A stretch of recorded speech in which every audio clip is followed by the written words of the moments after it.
What's up, heathens? How y'all doing? I'm the Godless engineer. If you don't know me, I critically analyze apologist claims to give you the best arguments and information so that you can stand up and use your voice. And that's why I'm here today with Dr. Richard Carrier, because I found an interview that apparently M. David Litwa did where he talks about the Ascension of Isaiah. Not a lot of people know about that. So I brought Richard Carrier on to kind of discuss some of the points that were talked about. And I saw where Carrier, you had highlighted or bolded a few sections. So I made sure to capture the things that you bolded, and I left out a couple of sections where you didn't really, I guess you didn't find anything that you could really all the material's relevant. Okay. I mean, show the clips that you got, right? So Right. we'll talk about, people need to know the context of the things that he says. I just bolded the things that were like the key points that we'll need to focus on, but the context is still relevant of what he says. Okay. Yeah, and I have to say, like, this is really embarrassingly bad. Like the things he says, a lot of things that are really false and garbled, and gets completely wrong everything I've argued. But that's pretty typical. Right. But that's what we're going to get into. So. Yeah. And so this is pretty much the entire section where he talks about the Ascension of Isaiah. And like you said, it's really bad. The couple of sections that I didn't clip out, if we have time, we can get to them. But if not, that's okay, because I got the really egregious parts. So yeah, that's where we're going to start tonight. Hey, do you want to tell everybody where they can find you and everything like that? Yeah, especially from people who have no idea what we're talking about or who I am or anything. I'm Richard Carrier, historian, Columbia University educated. And I've written a peer-reviewed academic monograph on the subject of the historicity of Jesus, whether he existed or not. And, I controversially argue that there's a case to be made that he might not have existed, actually. And in the course of that, I talk about this document we're going to talk about today, which is the Ascension of Isaiah. And we'll say more about that as we get to it. But if you want to find things that I've written about this subject, the historicity of Jesus, or anything else, because I also do lots of other history subjects and modern naturalist philosophy, all things me, you can find at richardcarrier.info. That's just .info. So my whole name, richardcarrier.info. You can find my Twitter feed there, my Facebook wall, the courses I teach online, if you're interested in that, all my books, which there are many now, and my blog, which goes into a lot of these subjects, as I talk about the way scholars sort of don't really address the book. And that was even commented on by Raphael Lataster in a subsequent peer-reviewed academic monograph that they also completely ignore on the historicity of Jesus. So now we have two peer-reviewed books on arguing that there's not really a good case to be made that Jesus existed. The responses to these by historians have been rather lame and dismissive, like they don't even address or interact with the argument. And this is another example of that. In fact, it's one of the more egregious examples of that, because I don't actually use this as evidence for the non-existence of Jesus, except in a really small way. It has like a 10% change in the probability of the historicity of Jesus is what I allow. Which is tiny. So it's not really a big deal as far as evidence, but the historians freak out over the Ascension of Isaiah when it gets interpreted a certain way. They really don't like it. And so they are more terrified of our interpretation of the Ascension of Isaiah than we are confident in it, which is kind of funny. But anyway, we'll get into that as we go through it. Yeah, and I just want to say to everybody out there, one of the main uses I have, besides for your blog, that is, Rick, is that whenever I come across like a strange claim by somebody about history, specifically the history of like Jesus or even the gospel reliability and all that kind of stuff. Yeah. What I can do is I can actually search your blog to see if you've covered that before.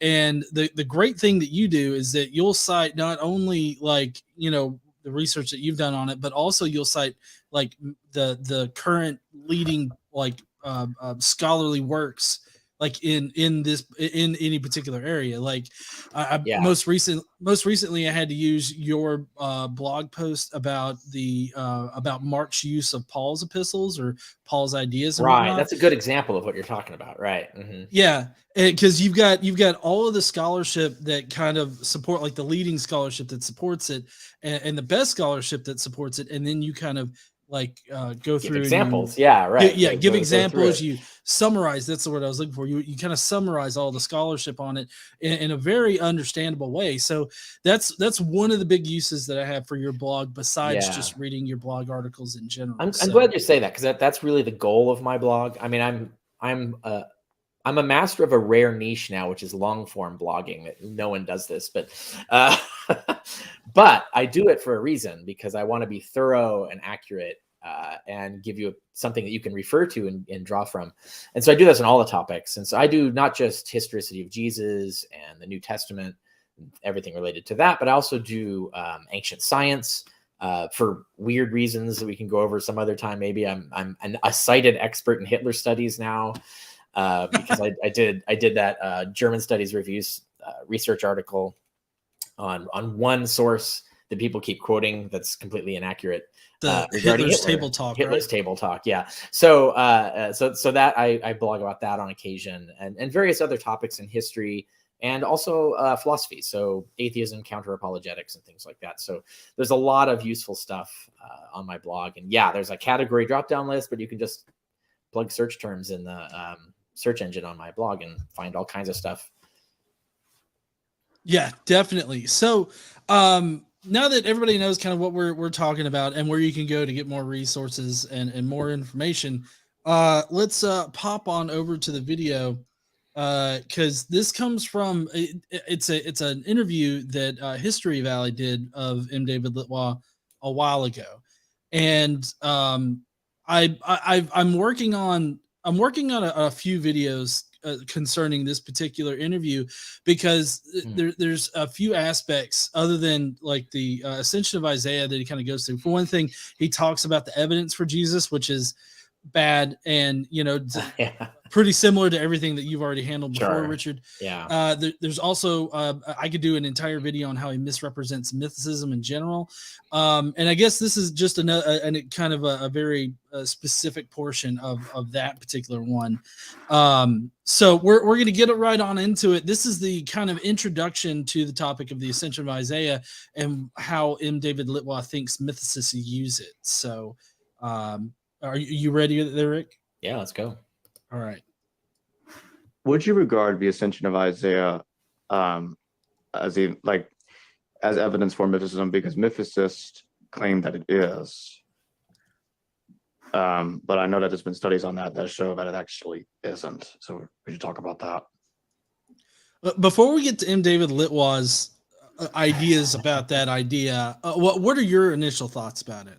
Well, people should know what we're talking about, right? So the Ascension of Isaiah is this apocryphal Christian text that is difficult to date because it was written in pieces over a long period of time. It's been edited multiple times, and we have multiple disagreeing manuscripts. So it's basically a nightmare as far as trying to figure this stuff out.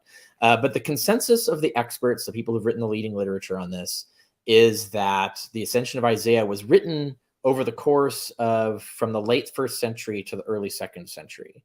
And that the form that we have now, or the forms, because we have multiple forms of it, seems to have been solidified towards the end of the 2nd century.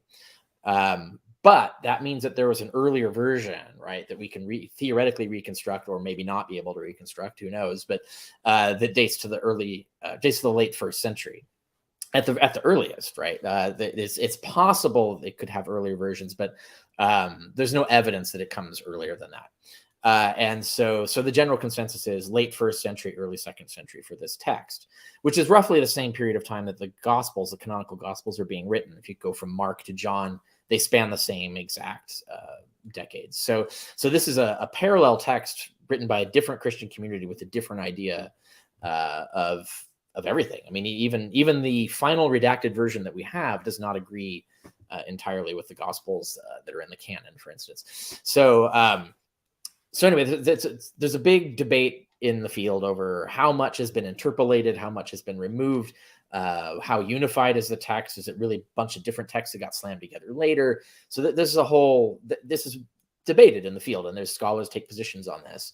And then to tie it into like, why is he talking about mythicism? On the Historicity of Jesus, I use this text as a model example of what Jesus mythicism would look like. Like what would a gospel of Jesus mythicists at the time have looked like? And I show that there's evidence that this probably was one once of Christians who believed that Jesus was this revelatory being who was incarnate and died and buried in a celestial realm, in a realm away from earth, not visible to human eyes, and that this got revealed to people through scripture and through Jesus coming to them after death and telling them about it. So that's the theory. And then of course the question is, does that theory hold up? Now, what I think, what both History Valley, the host here, and Litwa are assuming, and because this gets repeated over and over again, even though it's not true, is that we base our conclusion that mythicism is true on this text, which is not the case. The text is vexed. It's complicated. It's late. It's compromised. So it's weak evidence for that reason. And in my book, I assign it. I only use it as evidence in conjunction with other pieces. So there's stuff from Ignatius and Irenaeus that refer to this sort of cosmic star gospel. They all do. And so I use that as evidence for the non-existence of Jesus, but it's weak evidence. I assign all of these things. The probability that we would have them as we have them now, if Jesus existed, is I assign 80%, which is like really high odds, right? So it's not strong evidence against the historicity of Jesus. So it counts very little in my actual final estimation, but it is a good example that you can use to show how Christianity both hid this version of itself and what this version of itself looked like, what kinds of teachings it would have. And so that's how I actually use it in the book. And people who actually read the book, Litwa claims to have, and we know he didn't. And there's glaring examples in this interview that show this. He didn't read the book at all. But people who actually read the book will understand this, because I actually outright say it in the book. Anyway, so that's what's going on here. And it's this idea. It's funny because no one really cared about this argument before. The claim that the gospel, there's a piece of sort of canonical gospel stuck inside this document. The idea that it was an interpolation added later did not come from mythicists. It comes from scholars before us.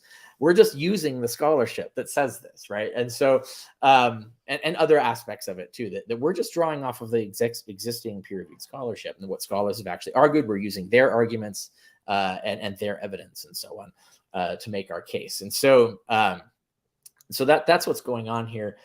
But this gives the impression, because when you look at the text this way, no one cared about this until I brought it up. Earl Doherty should get credit for this. He's the first one to point out that when you look at the modern scholarly reconstructions of the Ascension of Isaiah, it kind of looks like his thesis that Jesus didn't exist. Like it's in a nutshell, the very thing that he's talking about. No one really noticed that until he pointed it out. And then everybody freaked out. Like, oh, whoa, hold on. Now we have to reject all past scholarship on this because it's supporting the mythicists and we can't have that. And so the result is this sort of panic that they exaggerate the degree to which we're using this source as evidence, and then try to dismiss everything we argue about it, even though the arguments we're making are other people's arguments that were made before us. And so anyway, and what they'll do is, you'll see this in Litwa. He'll claim that we're incompetent. We don't know what we're talking about. We're not up on the latest scholarship. All false. We know what we're talking about. We're up on the latest scholarship and so on. So we'll get into the nitty gritty as we go through the interview, but that situates people for what we're talking about. Why this is being brought up in this interview, because there's this sort of panic over the mythicist interpretation of the Ascension of Isaiah. Yeah. Now, one very specific argument that I've heard concerning the Ascension of Isaiah has been that, or like first century Jews just simply wouldn't have believed in a purely celestial Christ. And so the way that I've kind of, I guess, use the Ascension of Isaiah is to show that, well, no, there were, it is plausible that early, some early Jewish Christians or early Christians could have conceivably believed in this, and this is an example of that. Do you think that's like a good argument or counter argument to use against they wouldn't have believed this? Right. Objectively, yes. Rhetorically, I would say no. I wouldn't argue that, because the reason I wouldn't argue that is they're so biased against this interpretation of the text that they will reject it as evidence for your case, right? So, and you could make the case even with their interpretation of the text, but that gets you into the weeds of having to explain why it still supports your point and so on. People are so panicked about this source that you can't use it. They will not be objective about it. So it's best to go find unrelated things that they're not panicking about that show this. So we have evidence from the Dead Sea Scrolls. We have evidence from other apocrypha. We have evidence from the anti-polemicists, or the anti-heretical literature. We have tons of evidence that Christians and Jews believed in cosmic messiahs. Like there's nothing weird about that at all. It's well established in the background evidence. And you could go look at like mainstream standard stuff that we've known about for years and decades that shows this. So you can cite other things. And I do this, by the way, in on the historicity of Jesus. I have some sections where I cite some of these other examples. I talk about Irenaeus and how he talks about these things and so on. And you have the Book of Enoch, and you have like I said, there's some Qumran texts that talk about cosmic messiahs and things. So there's nothing weird about that. I think the thing that people want, this is what you're talking about, is sort of a telephone gamed apologetic to try and get away from this conclusion. The original kind of almost sound version is that they would only believe in, or if you talk about the epistles of Paul, for example, that Paul talks about the incarnation. Jesus had a mortal body. It's a Jewish body. It comes from David and all of this stuff. They assume that, well, that can't be in outer space, right?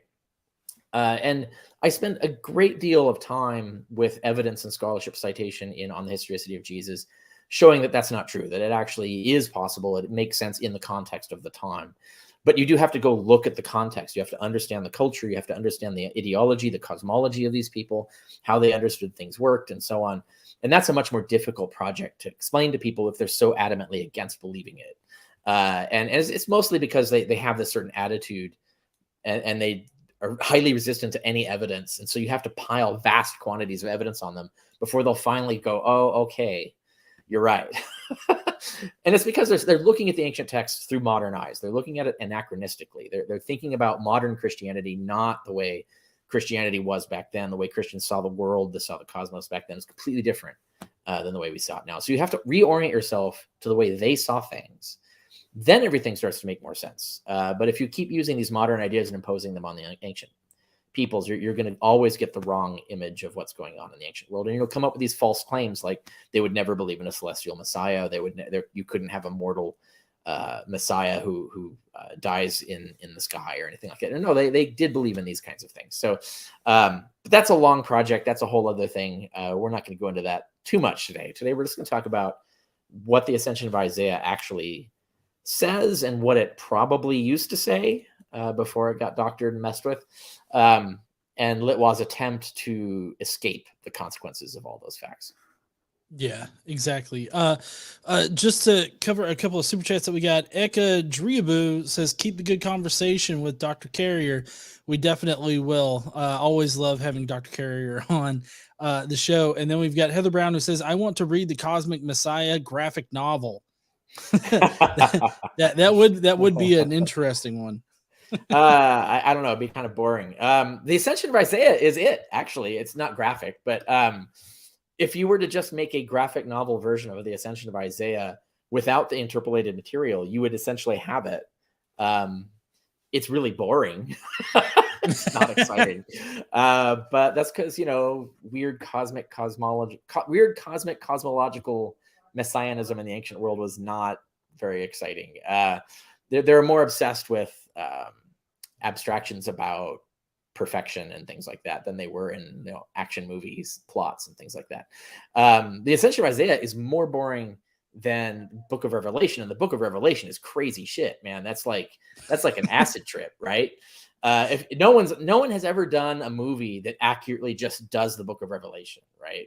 Because you couldn't. It would be like a Kubrick on acid, right? Like that probably would be exciting, but the Ascension of Isaiah doesn't have the kind of cool shit that's in the book of Revelation. But anyway, that's just a silly comment. We can proceed. Yeah. All right. So now here's what M. David Litwa thinks about mythicists using the Ascension of Isaiah as proof of mythicism. Definitely. And I would say the martyrdom and ascension of Isaiah is definitely not evidence of mythicism. Okay, that's my hypothesis here, and I'm going to try to give you the evidence for that. Okay. The martyrdom and ascension of Isaiah, there's a lot of misinformation out there. But okay, that's pretty much his introductory ideas about it. Just that, you know, for me, like a lot of times with this, when they're trying to misrepresent mythicism, I'm like, yeah, we wouldn't use that as proof of mythicism. So like on the surface, I kind of agree that it's not proof of mythicism. Yeah, I don't think they quite understand how we're using the text. But more relevant is I want to call the audience's attention to, he says there's a lot of misinformation out there. And I want you to remember that phrase, because by the end of this interview, when we've fisked the whole thing, you're going to realize that all the misinformation is on Litwa's side. We're not disseminating the misinformation. Litwa is disseminating misinformation, and we'll see examples, but just remember, put a pin in that. We'll return to it. Yeah. So this is the next part. This one's a little bit longer. So Dr. Carrier, if you just want to tell me to pause whenever you feel like it's necessary. Pause after he finishes the sentence about Norelli. Norelli. Okay. All right. the reason why some want to portray the Ascension of Isaiah as a highly doctored and inconsistent text full of interpolations and errors is because there's some parts of the Ascension of Isaiah that they don't like. Okay. And pause there. Actually, I didn't realize this was this part. Yeah, that don't like it. Yeah, that's weird. So it looks like you're after the part where he talks about Norelli, according to my timestamp. You're about 5 minutes later. But let's see. I can actually pull up that section if you want. Yeah, I have the timestamp. It's 30 second 38. Oh, okay. Yep. I can pull that up. Just give me. But still, we'll go to that in a second. But let's address what he just said here. That is completely false. What he just said. He just said that the reason past scholarship has argued that this is a disjointed text that's been redacted and interpolated over time is because they merely don't like what's in it. That's completely false. It's so false that it's embarrassing that he's trying to do this argument. No, they have extensive etymological, philological, discourse analysis arguments, manuscript evidence. They have arguments based on evidence. There's reasons, literal reasons that are valid reasons to come to these conclusions. And so for Litwa to just throw that all away and pretend it doesn't exist and say, nah, they just don't like it, is ridiculous. And it's really important to point this out, is that in this whole interview, he will never mention any of the arguments that have been made for these conclusions. And because he doesn't mention them, he never rebuts them. He never answers them. He literally just says here that there aren't any. He says there's no arguments. They just don't like them. And that to me is super embarrassing for a scholar to say, because he's basically just pretending the entire literature on this text doesn't exist and doesn't have any arguments. And that therefore he doesn't have to respond to any of the arguments. That's absurd. And really annoys me coming from someone who should know better. Okay. But yeah, let's jump back to that Norelli thing. Right. Okay. So I got it queued up for right here at the Norelli bit. So we'll just go ahead and start right here. Mm-hmm. Unfortunately, it's in Italian, but it's well worth learning Italian. Oh, a little back further. What's interesting? Just maybe 10 seconds earlier.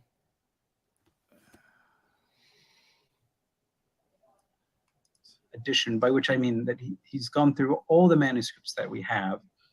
Okay, maybe further back. What timestamp are we on here? 30. You're pretty far in. Okay, so Well, yeah, I started at the 3038, but let's see. I'll go back that to must 29. have been misstamped on mine. All right, I just put the wrong time on. That should be it. That should be more than enough. Okay. Definitely. And I would say Yeah, let him proceed from the here. martyrdom and ascension of Isaiah is definitely not evidence of mythicism. Okay, that's my hypothesis here, and I'm going to try to give you the evidence for that. Okay. The martyrdom and ascension of Isaiah, there's a lot of misinformation out there, but this is a fairly easy, accessible text, and I'll just kind of help not easy or your accessible, viewers know the resources. So James Charlesworth, whom I know you've had on the show, Yep. has this 2-volume set on the Old Testament pseudepigrapha, and that's easily accessible. Sorry to interrupt, but isn't Charlesworth the guy that you had like that really irrational conversation with on History Valley one time? Oh, this is a different person. Different. Okay. Wait, go back. Well, let me make sure. We could be talking about a different book. Hold on. That is Charles. No, it is the guy. Yeah, that is the crazy guy who thinks Lazarus can't have written the Gospel of John because resurrected people can't run fast. Yes. That's James Charles. Yeah. All right.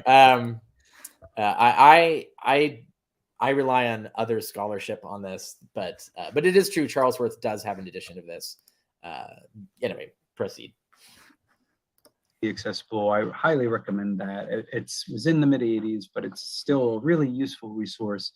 And that's got a nice full introduction to the Ascension of Isaiah by Michael A. Knibb. And so go check that out. There's Michael also, Knibb since 1995. Michael Knibb is? Yeah, he's not a loon like Charlesworth, but and it's relevant. I rely on Knibb. So anyway, proceed. There's been a wonderful critical edition by Enrico Norelli, and he's an Italian scholar, and did an amazing critical edition, by which I mean that he's gone through all the manuscripts that we have and checked for errors and tried to give us a text that is the most reliable text. And he's also given us a commentary. Unfortunately, it's in Italian, but it's well worth learning Italian. Okay. Now, what's interesting is that when I look at mythicists, they don't really even cite Norelli, and it's quite sad that they're actually not really up on the scholarship. Okay, pause it there. There's that's completely false, which is another example of how he did not read my book. I cite Norelli. In fact, I use Norelli's text for many of my arguments. Now, the thing is that when he says Norelli, he's actually talking about 2 volumes in the Corpus Christianorum, which is a series of books on text critical books on ancient Christian literature. So I cite it as Corpus Christianorum volume 7 and 8. So the name Norelli doesn't show up in my footnote, but if you know what you're talking about, Corpus Christianorum volume 7 and 8 is Norelli. It's the book that he's talking about right now. He says 2 volumes in Italian, collated manuscripts, all of that stuff. That's Norelli, and I actually cite it, and I use Norelli. And in the structure of my argument in that section, all my arguments are designed to rebut the things that Norelli has said that have contradicted other scholars like Knight and Knibb and Charles, and not Charlesworth, but there's other scholars with similar names. So I actually respond to Norelli's arguments. I just don't use his name. But if you've read Norelli, like he claims to have done, then you know what Norelli's arguments are. Now, we'll get through this interview and you'll find out that Litwa has no idea what Norelli's arguments are. He's just citing Norelli because that's popular to do. Because someone told him that Norelli says something that is against what we're arguing vaguely, and he's not sure what that is because he's going to get that wrong later. We're going to see that he gets Norelli completely wrong. But they keep citing Norelli because this is a Christian apologetic tactic. When you take a position in a scholarly debate, what they'll do is they'll cite one scholar they can find who disagrees with that consensus and say, oh, well, you didn't consult so-and-so. This person disproves all of that. And then, you must be incompetent because you didn't even consult that. It's like, no, we did consult that. His arguments are lame. They don't hold up. They don't beat the evidence that it goes the other way. And so, and that's why it's important to note that because he hasn't read my book, even though he claims to have. So when he says, when I look at mythicists, I don't know what peer-reviewed literature he's talking about when he says that. I actually do address Norelli. I address all of the pertinent arguments of Norelli. And I even use Norelli, like I agree with him in some respects. He agrees with some of the things that I use in the text. And it's actually Norelli's text of the Latin and Slavonic that I rely on. Anyway, so his whole claim here that we don't know Norelli, we don't consult Norelli, and that's sad and all that stuff is completely false. We've totally addressed Norelli. We know what Norelli said. And we're actually using Norelli as among the literature and scholarship on this text. So anyway, we can continue on the next thing. So the next little section that I have, it's going to repeat a little bit because it's going to be the whole, mythicists just don't like this portion or whatever, or just don't like it or something. And then because this is where he gets into they just don't, not mythicists, he means scholars. Well, I'll grant you he's vague. He does imply he's not clear who he means. I just now realize as you bring this up, I took him as meaning all previous scholars before Norelli. But now that you mention that, I realize he doesn't say that. So he is implying that it's only mythicists who hold these positions.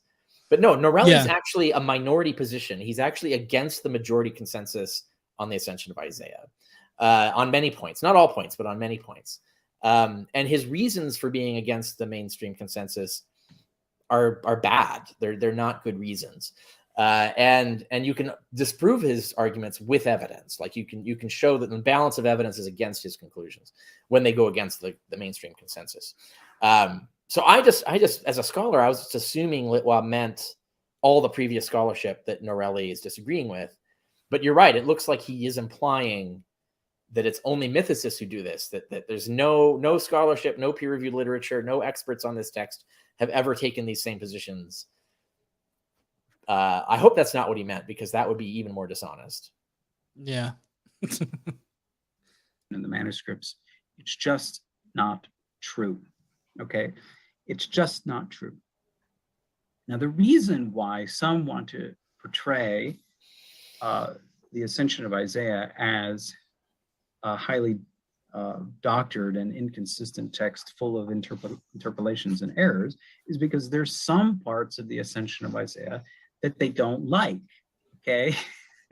And the way that they deal with passages that they don't like is not by facing them head on, but by claiming that they are interpolations, okay? And one... So I do want to kind of elaborate on this particular point a little bit, because in the rest of the interview, Litwa seems to be a bit hypocritical, because basically he says that mythicists do not face counter arguments head on or counter evidence head on, that they just argue it away as interpolation. Right. Yeah, he's very strongly implying. Now, I mean, he's outright lying if he's actually claiming that only mythicists are doing this. So I'm going to be charitable and assume he's not lying, and that he is talking about all prior scholarship. In other words, the mainstream consensus that has made these arguments, including Knight and Nib and others. So let's assume that's what he means here, that he's talking about prior scholarship. And like I mentioned before, like this is not true. They don't just dislike things and assert that they're interpolations out of the blue. It's not an ad hoc theory. They have actual good arguments and evidence for this. And of course, he's going to skip right over that and not discuss any of it. But to give you an example, it's really important. And there's a point I think we'll get to where Litwa gets wrong what Norelli's position is. It's almost like he's heard Norelli's position through a telephone game that has distorted it, and so that he thinks he knows what Norelli said, but he doesn't.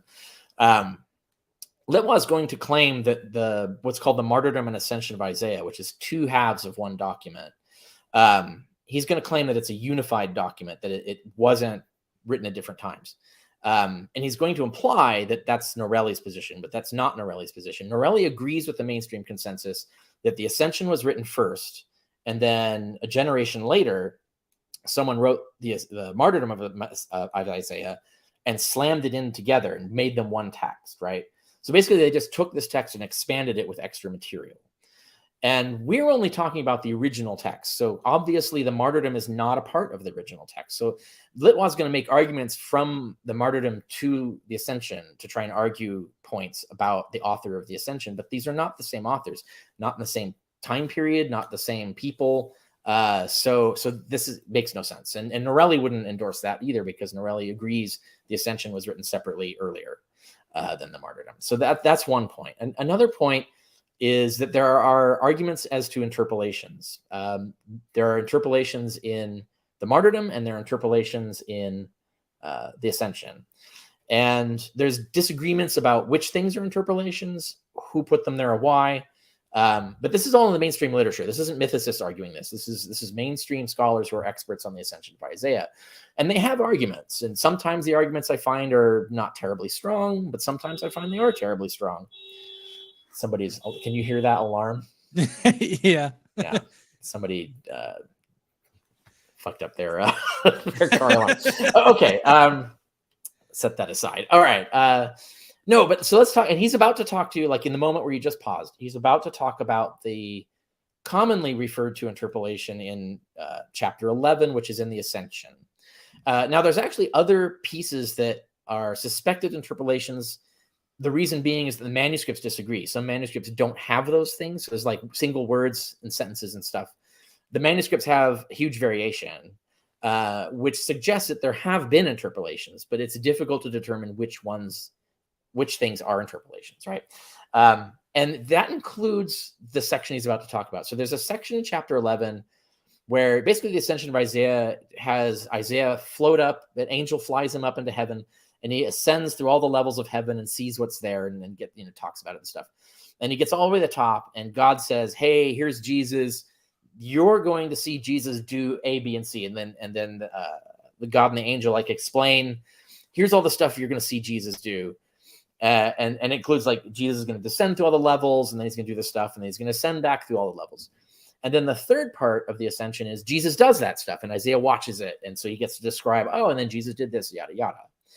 Now, in that final part, there's suddenly this narrative suddenly jumps into a weird standard gospel story about Mary and Joseph and the baby Jesus teleporting out of her womb and all this other stuff, and him being killed by an unnamed king in Jerusalem and hung on a tree. And it's a gospel, but it's kind of a weird gospel. But none of that stuff is in the other two pieces, right? So the part, more importantly, the middle part, where God explains all the things that Isaiah is going to see, none of this is in there, right? So God doesn't say anything about any of this. So that's one reason people suspect that's an interpolation. Another reason they suspect it's an interpolation is that it's in a completely different discourse style. It's written not at all in any way like the rest of the text, which is very strong evidence of a different author. Someone wrote that piece who wasn't the author of the rest of the piece, because they aren't following the same discourse style. There's the other evidence of this is that we have manuscripts that don't have it. Right? So we actually have manuscripts without the interpolation. So we put all that evidence together, it's a pretty strong case that that's an interpolation. And this is what's been argued in the literature before I came along, before Doherty came along. It's in the literature. It's standard mainstream argumentation about the Ascension of Isaiah. This is not a mythicist thing. But we noticed it, and we realize that it has implications, and we do draw out those implications, but that previous scholars didn't draw out. But all of this stuff is actually established in the field, and there's good arguments for it. Norelli tries to argue against these positions, but he doesn't have any evidence for his position. He just advances a really elaborate hypothesis about the motives and ideology of this community that supposedly wrote these documents. He claims that it's the same community wrote both documents, one a generation after the other, and then put them together. There's no evidence for that. That's just conjecture. And he has all these ideas about about how what their motives were and what they were doing and so on. There's no evidence for any of that. It's all conjecture. And so he has this massive conjecture system, and then he says, therefore, what people think is an interpolated gospel actually makes sense and totally fits there, and therefore we shouldn't regard it as an interpolation. So that's an argument based on no evidence, whereas I just presented to you an argument based on evidence. And when you have an argument based on evidence and an argument not based on evidence, which one should prevail, do you think, in the field, right? Like, just because Norelli is the latest guy and he's a Catholic and did all this excellent work on the thing, doesn't mean he's right. Doesn't mean he has a good argument on every point, right? He has good arguments some places, on other things. But on this point, it's a bad argument. He doesn't have a good argument for it. When you go back and look at the scholarly arguments for this being interpolation, they are much stronger and more evidence-based. And that's the point I make. I actually talk about what evidence points to this being the case. And I do that in the book, which indicates to me that Litwa either didn't read the book again, or he's lying, because then he would know these arguments exist and then he couldn't make these claims. But I think he was lying in the first place when he claimed to have read my book. But he didn't do that in this interview, but he's done that elsewhere. It's in other places of the interview, which I'll highlight on my channel. It's very obvious that he did not read like any peer-reviewed mythicist literature, like whatsoever. Yeah. I have a blog on his. He has like a few pages on mythicism in one of his books lately, where he says the weirdest. I mean, he does almost Charlesworth crazy stuff in there. That he claims that I'm possessed by a demon, and there's all kinds of weird stuff that he argues in there. Anyway, I have a blog on this, and I show there that he's arguing against mythicism that doesn't exist in my book, right? So he claims to be arguing against me, and therefore is essentially claiming to have read my book and having responses to it. But it's obvious he hadn't read my book. He has no idea what's in my book. And I show that, like, documented. It's not just an assertion of mine. I actually have evidence of it. It's in my blog. Well, yeah, I remember reading your blog about it. Doesn't he say that, like, you want to destroy Christianity or something like that? Correct. Yeah, and that has to do with this demon that I mistook for Yahweh. This is a completely made up story. I don't know where I know what sources he's going from, but they don't say these things. So, but anyway, he draws these weird conclusions about how I was attacked by a demon as a kid, and I thought that demon was Yahweh, and therefore I've been on a campaign to destroy Christianity ever since. And that's the weirdest interpretation of the facts. It's just bizarre. Like it's full on wackadoo. So anyway, that's in his book. That's not in this interview, but anyway. Yeah. Okay. We got a few more seconds in this particular section before we jump to another section. But he says something. I know you kind of alluded to it, so I'll let him actually. Wait, before we start again, I should set up one other point, which is he is aware. I think, like, it comes up in the interview. He is aware. He doesn't mention it here, weirdly, but he's aware that there are manuscripts that lack this interpolated gospel. So he knows that's the case. The usual argument, and this even I think Norelli uses this argument, the usual argument to try and argue that those manuscripts removed it rather than the other manuscripts added it, is that the storyline is supposedly Docetist, which is supposedly a heresy. It really isn't Docetist, but doesn't matter. Even if things in it were mistook by someone at the time as pro-Docetist, and the anti-heretical Orthodox Christians did freak out about things like that, they wouldn't delete the whole thing. They would just fix it, right? They would drop the pieces. They would change a word here or there. They would remove the docetic elements and keep the ones that they like. They wouldn't dump the entire gospel. And there are other reasons for this conclusion besides that, which is that in the section where God explains, or the angels explain to Isaiah what he's going to see, there are things mentioned in there that he's going to see that don't come up in this piece. So there clearly was something there that is lost. Someone has removed it. They've deleted it. It's because there's things like, for instance, it mentions that you're going to see God's voice resound to the sixth heaven, announcing this is now the Lord of glory, and all the demons and stuff will bow and worship and stuff like that. Now, the demons bowing and worship is there at the end, right after the gospel, the interpolation. Right after the interpolation, the next sentence talks about the demons reacting. But this bit about God's voice, like that doesn't happen. There's also a mention that you're going to see Jesus descend into Sheol. That's not in the pocket gospel either. And that he's going to ascend from Sheol, right? So there's all these things that are not there. So that's another evidence that the pocket gospel was not the original thing. Well, whatever was originally there is gone. It's just gone. And so it is true that the manuscripts that lack this interpolation also lack something else there. They've also deleted something. And they've replaced it with a single sentence. They add a little quick sentence that doesn't match the discourse style or even explain any of this stuff, right? It's obviously the sentence itself is interpolated. But what that means is that they dealt with the same problem in a different way. So the people who had command of those manuscripts just deleted the whole, whatever the missing story was, the actual story that's lost, we don't have it, and this replaced it with a sentence. And then in the separate community in another part of the world, they decided to solve the problem by deleting the original piece and replacing it with a whole new gospel.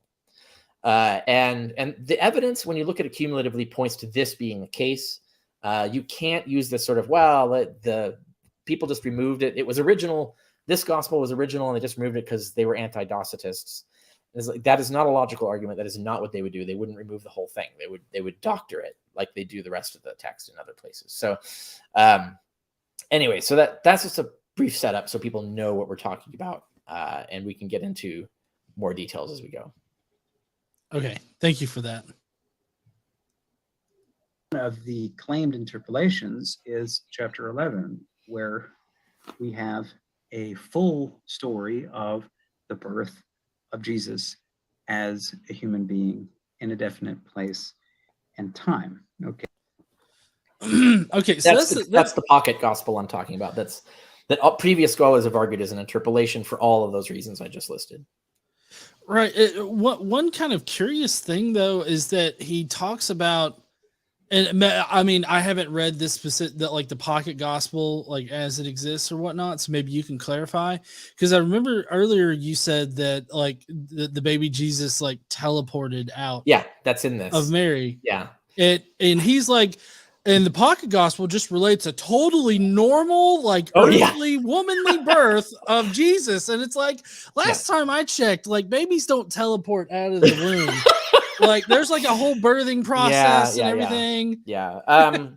Right. And there are other strange things in the fact that Jesus is crucified on a tree, the fact that he's crucified by a king. Like Pontius Pilate is not mentioned. So there are oddities, right? In fact, I don't think the Romans are even mentioned. I think it's only a Jewish gospel that's stuck in there. Yeah, so it is a weird. It fits, like there's some like parallels with the canonical gospels. Like you still have Mary and Joseph, you still have a ministry, you still have him being killed outside Jerusalem, and a de facto crucifixion, and you've got a mention of Bethlehem and Nazareth, him being called a miracle worker among men, and like so it has parallels with the canonical gospels. But whoever wrote this pocket gospel clearly has a non-canonical idea of what the gospel should say, and so their summary is not orthodox, let's put it that way. But it would easily be modified to be orthodox. Like you could just drop a few sentences or a few words even, and it would completely align with the canonical gospels. Anyway, so that's one thing. And another point to bring out is that in the description section, the middle section, where God says, or the angels say what Isaiah is going to see, they'll say that none of the angels of this world shall know who he is. It doesn't say none of the Jews or none of the authorities of Israel or any such thing. So when the pocket gospel gets to saying that, or implying that anyway, that's again something that is not in the rest of the text. And so it's not what was anticipated. It's something that's been added. I'm just mentioning that because it's one of among many other arguments I could bring up where we have actual evidence suggesting that this pocket gospel was inserted. I mean, its stylistic and discourse style differences are enormous enough to really make the point. But let's proceed with what he has to say. Okay, so I'm skipping a little bit ahead in time, but it corresponds with what you saw in my notes about it. As the next section that he talks about. So just letting you know. Oh yeah. Go ahead. Let's see what you do. Matthew. Now, when he goes on, he gives some variations that are very interesting, but this is absolutely part of the Ethiopic and of the manuscripts of the Ascension of Isaiah. So he's talking about the pocket gospel being part of those particular manuscripts. Yeah. They also like he implies there's no variation in the Ethiopic. I'm pretty sure there's disagreements among the manuscripts of the Ethiopic, but I think he's just garblingly. What he means to say is that all the Ethiopic manuscripts contain the pocket gospel. I think that's what he means. Not that all the Ethiopic manuscripts agree completely in every detail. Right. So I assume he's just kind of fumbled the way he said that. But anyway, let's keep going. Yeah, I mean, I was taking it as him just talking about the pocket gospel in general, not like a broad brush statement about. Yeah, right. Again, I'm interpreting his words charitably, but like taken literally, Yeah. what he's saying is false. But taking it charitably, that he's just describing a fact, which is all the Ethiopic manuscripts are part of the tradition that has the pocket gospel, so that's why they all have it. Right. It's the fact that the completely separate tradition, the Slavonic and Latin traditions, don't have it, and he's going to get into that. So. Right. Heather Brown does want to mention that a teleporting Jesus is great for a graphic novel. Yeah, except that's the part that was not in the original Ascension of Isaiah, is my point. Yeah. But if you did do like the current Isaiah, like the redacted, altered Isaiah, Ascension of Isaiah, then yeah, you would have this whole teleportation scene and so on, and Jesus being crucified on a tree like Conan the Barbarian. Yeah. All right, let's hear what else he's got to say about this particular point. This is absolutely in there. There's no variation in the Ethiopic. It's all there. Okay. Now, when you go to that one tradition in the Slavonic and the Latin version, there's a shortening of this text. Okay. And one of the reasons that it's been shortened is it's because there's things later in this little vignette that were later taken not to be orthodox.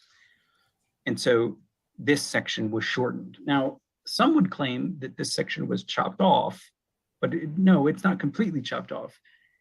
It's still clear that Mary, the Virgin of the line of David, had a baby named Jesus, okay, even in the shortened version. Okay, so that doesn't go away somehow. Okay, pause it's there. Just been... That is 100% false. And I was trying to think like how like he's talking like he knows what he's talking about, right? Like he's talking like he checked, right? That's what it sounds like. Like any audience member would think, oh, he looked and confirmed all of this. But I'm trying to reconstruct, it's like this is completely false. So like how did he even come to think these things, right? And so it's got to be another telephone game where he's getting this through multiple layers of apologetics on Reddit or something. I don't know where he's getting it from, but this is a garbling of facts. In so many ways, it's hard to untangle. But first of all, quite simply, in the Slavonic and Latin, absolutely, it is not the case that it is just shortened. It is completely deleted. And in its place is one sentence, right? So one sentence that's not in it, taking it away and replacing it with a completely different single sentence is not shortening it. Right. So that's I can't understand how he would think that that's the way to describe it. But also there's no mention in the Slavonic or Latin of Mary or the Virgin or David or any of that, or a baby. Like none of that is in there at all. None. Zero. Now, so I'm thinking like, why does he think this? And so the best I can come up with is that because he hasn't read Norelli, even though he claims to, he thinks Norelli argued, because this gets said on the internet a lot and it's also false. He thinks Norelli argued that the martyrdom and the ascension are a unity, that they were all written together at the same time. That's not true, because Norelli argued that the Ascension of Isaiah was a unity, meaning the pocket gospel was in the original. But he did not say that the martyrdom was a unity with it. That he actually argues the contrary. He agrees with the mainstream consensus that the martyrdom was written later by a different author in a different generation. So there's another point in the interview where Litwa will reference the fact that there's a line or two in the martyrdom that clearly refers to the pocket gospel and the ascension. And that's true. So I think he has this false idea that because Norelli argued that the martyrdom and the ascension were a unity, therefore the reference to Mary and the baby and all that stuff in the martyrdom counts as still being a reference to the pocket gospel. But the thing is that the martyrdom doesn't exist in the Slavonic and Latin, right? They have no knowledge of the martyrdom. So you can't refer to the martyrdom as telling you information about the Slavonic or Latin tradition of the Ascension. This makes no sense. So he's completely garbled all the facts. He's gotten everything wrong. And remember, I said misinformation. This is massive amounts of misinformation here. But the bottom line is, no, the Slavonic and Latin do not have any mention of David, Mary, the baby, or any of that stuff. None of it's, not at all. They have no reference to the martyrdom text. They have no reference to these things. They're not in there. The pocket gospel is not shortened. It's completely removed. It's gone. Or one might argue it was never there to begin with. Something else was there. That's my position. But anyway, and that a single sentence sort of summarizing Jesus' sojourn on earth that doesn't match anything else in the text has been substituted instead. And so he's completely, now one can come up with all kinds of different theories to explain this, including the one he wants to be true. But you can't defend that theory with this false claim about, oh, the shortened text in the Slavonic and Latin still mentions Mary and the baby and stuff. That is 100% false. And no one who knew what they're talking about could say this, which tells me he hasn't read Norelli. He hasn't read any of the literature on this. He hasn't read any of the texts. He's not read a Latin translation of the Latin. He's not read a translation of the Slavonic. He doesn't know what he's talking about at all. And he also doesn't read my book where I actually talk about all of this stuff. So he would know all of this stuff if he'd actually read things instead of just make shit up from the armchair based on weird telephone gamed apologetics on Reddit or wherever he's getting these ideas. Yeah, wouldn't it technically be a bit ironic for M. David Litwa to start off by saying, oh, there's a lot of misinformation running amok, and then spend the next like 10 or 15 minutes doing nothing but spreading misinformation? Yeah, no, absolutely. That's what's happening here. And it really annoys me as a scholar myself. So I can only imagine. All right. So this is the next section that I've got clipped out because that was the end of that section. So this section, he's going to continue on talking about chapter 11, which is the pocket gospel for anybody that doesn't know what chapters they are or whatnot. So he's got more to say about this. Yeah. And there's no reason to. But even if you decide that you don't like chapter 11 as data, okay, you just want to kick it out of the book. Briefly pause here. I just want to, Isaiah, since we need to correct misinformation, he's giving the impression of the audience that we're talking about the entire chapter 11. That's not true. It's a big chunk of chapter 11. Now, again, I think he's just being lazy and sloppy in his wording, but I don't want people to be misled. We're not claiming the entire chapter 11 was an interpolation. There's an interpolation in chapter 11. That's the actual position, but you can continue. Yeah. And he also at the very beginning, like throughout the interview, he kind of references people that disagree with him on this, mainly being mythicists, as just discarding data, like discarding information without good that's reason. A good catch. Yeah. He's discarding data, right? He's discarding the entire scholarly history, all the literature, all the expert peer-reviewed literature on the Ascension of Isaiah. He's discarding all of it. Talk about discarding data. Yeah.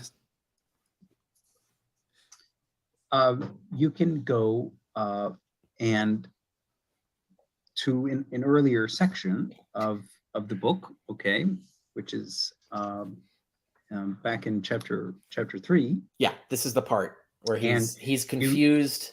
He's confused the martyrdom with the Ascension, and he doesn't know that the Latin and Slavonic don't have the martyrdom and thus don't have this passage that he's talking about right now.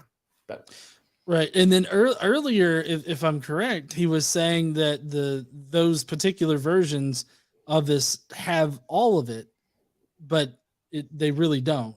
Like he said the Slavonic and right. I mean his wording is atrociously bad. So we've caught him multiple times where we've had to be very charitable to get his wording to like not be a flat out lie. So he's really bad at phrasing things. So I'm willing to suspect that he's just wording things poorly. And so I want to keep trying to be as charitable as possible to to what he might mean. So I don't think. Yeah. Anyway, so I can only criticize what I can be absolutely certain he means. Anyway. My lovely wife KC said that's very kind of you. Yeah, I'm going to be less kind, and I'm going to write a blog up about this, and I'll reference and link to this video. But I'm going to be somewhat more unkind about it, because I do really, I'm being jovial. I think what he's doing here is really unethical, honestly. This is professional misconduct in the worst way, because he's purporting to be an expert, to have researched all this stuff and to know what he's talking about. So he's misrepresenting himself to the audience as someone who knows what he's doing. But he has to know that he is not. He has to know that he hasn't read any of this stuff. Because if he had read it, he wouldn't be making these arguments, right? He wouldn't be making all these mistakes. So he knows he hasn't done any research on this. He hasn't read any of the manuscripts. He hasn't read any of the texts. He hasn't read Norelli. He hasn't read me. He hasn't read Knib. He hasn't read Knight. So he knows he hasn't done the research. So why is he purporting to have done so? That to me is very dishonest. And I think, like I said, it's unethical. I don't think a scholar should ever do this. I think if a scholar hasn't done the research, they should say, hey, there's a lot of literature on this. I am not up on it, right? Or I can't address Richard Carrier's argument because I haven't actually read it. I don't know what he argues in the book. Like a scholar would preface things that way and say, well, then I can talk about what I know, but I'm not going to pretend to know things that I don't. And worse, make stuff up. Now, maybe he's not making it up. Maybe these are things he heard somewhere. I don't know. But they're false anyway, right? And he didn't check. So he didn't act like a scholar. He acted like some sort of rando on the internet who just believed a bunch of garbled apologetics and pretends that it's scholarship. And I expect that from an amateur. I don't expect it from a PhD. It's really vexing to me. Yeah, honestly, in this the entire interview, the thing that really kind of grated on me the most was him acting like people just discard data because we don't like it. Yeah, that's very offensive, right? That's actually disrespectful. It's unprofessional, right? So his opponents have made let's put it this way, they have made arguments based on evidence that meet the standards of the field. It's past peer review. For you to say that it doesn't even fucking exist and that therefore there's no argument to make, they're just making stuff up. They're just dismissing things. They have no evidence or argument for it. That's disrespecting us, and it's being very unprofessional as a scholar. And so that pisses me off, frankly, right? So there's no PhD has no business acting like this. And so this is I have a big problem with this. Anyway, I got to calm down. So okay. Let's proceed.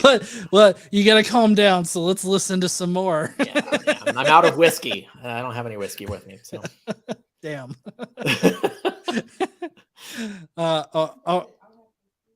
Yeah, Casey said, come visit. We got whiskey. Yeah, I think a bottle of whiskey would be cheaper than a flight to the other side of the country. But not that I wouldn't love to go. I just couldn't afford it. Hey, at least out there in California, you can DoorDash alcohol to yourself. We can't even do that. Not where I am. Not where you are. Okay. I live up in the mountains. I'm deep rural, so we don't have those kinds of amenities. But yes, in California in general, yeah. Yeah. All right. Let's hear what else he's got to say about us. Can have again a section on the birth, mentioning the birth of Jesus and the crucifixion. Okay. So it's not as if you were to get rid of chapter 11, that all of a sudden the Ascension of Isaiah would just be about, Jesus descending into the region of the moon and being crucified in the sky by sky demons. Okay. That's just misinformation. All right, okay. Pause it there. And everything he just said is misinformation, not the other way around. Yeah. 2 points. I mean, we've belabored the 1 point enough already, but I'll just reiterate. He's wrong. He's confusing the martyrdom with the ascension. So when he says, even if you remove chapter 11, you still have chapter 3. No, you don't. Chapter 3 is not in the Slavonic or the Latin. And even Norelli agrees it was never in the original Ascension, right? So the Ascension of Isaiah starts at chapter 6. The original text starts at chapter 6. So chapter 3 is irrelevant. Can't make this argument. I'm shocked that he doesn't know this, because this is rudimentary Ascension of Isaiah knowledge, right? Like if you study the Ascension of Isaiah at all, you've got to know this. Of all things, you've got to know this fact. You don't even have to have read Norelli to know this fact, because it's throughout the mainstream literature on this. So that's one thing. The other thing is where he kind of like mockingly says, oh, being crucified in the sky by sky demons into the region of the moon and all that. That's actually explicitly in the text. So it says the demons are in the sky, right? Explicitly. And there's demons battling there, and Satan is there. And it pretty much says they are the ones who crucified Jesus. And there's a lot of other markers. People can look at my book where I go through the analysis of the text, where the description section where God or the angels describe what Isaiah is going to see. It doesn't mention earth or humans. It basically just says Jesus is going to descend to the air, and demons and Satan are going to crucify him. That's basically what it says. Like you would have to, the only way you could get it to say something else is to import things into the text that aren't there. And that's why they desperately need the pocket gospel to be authentic.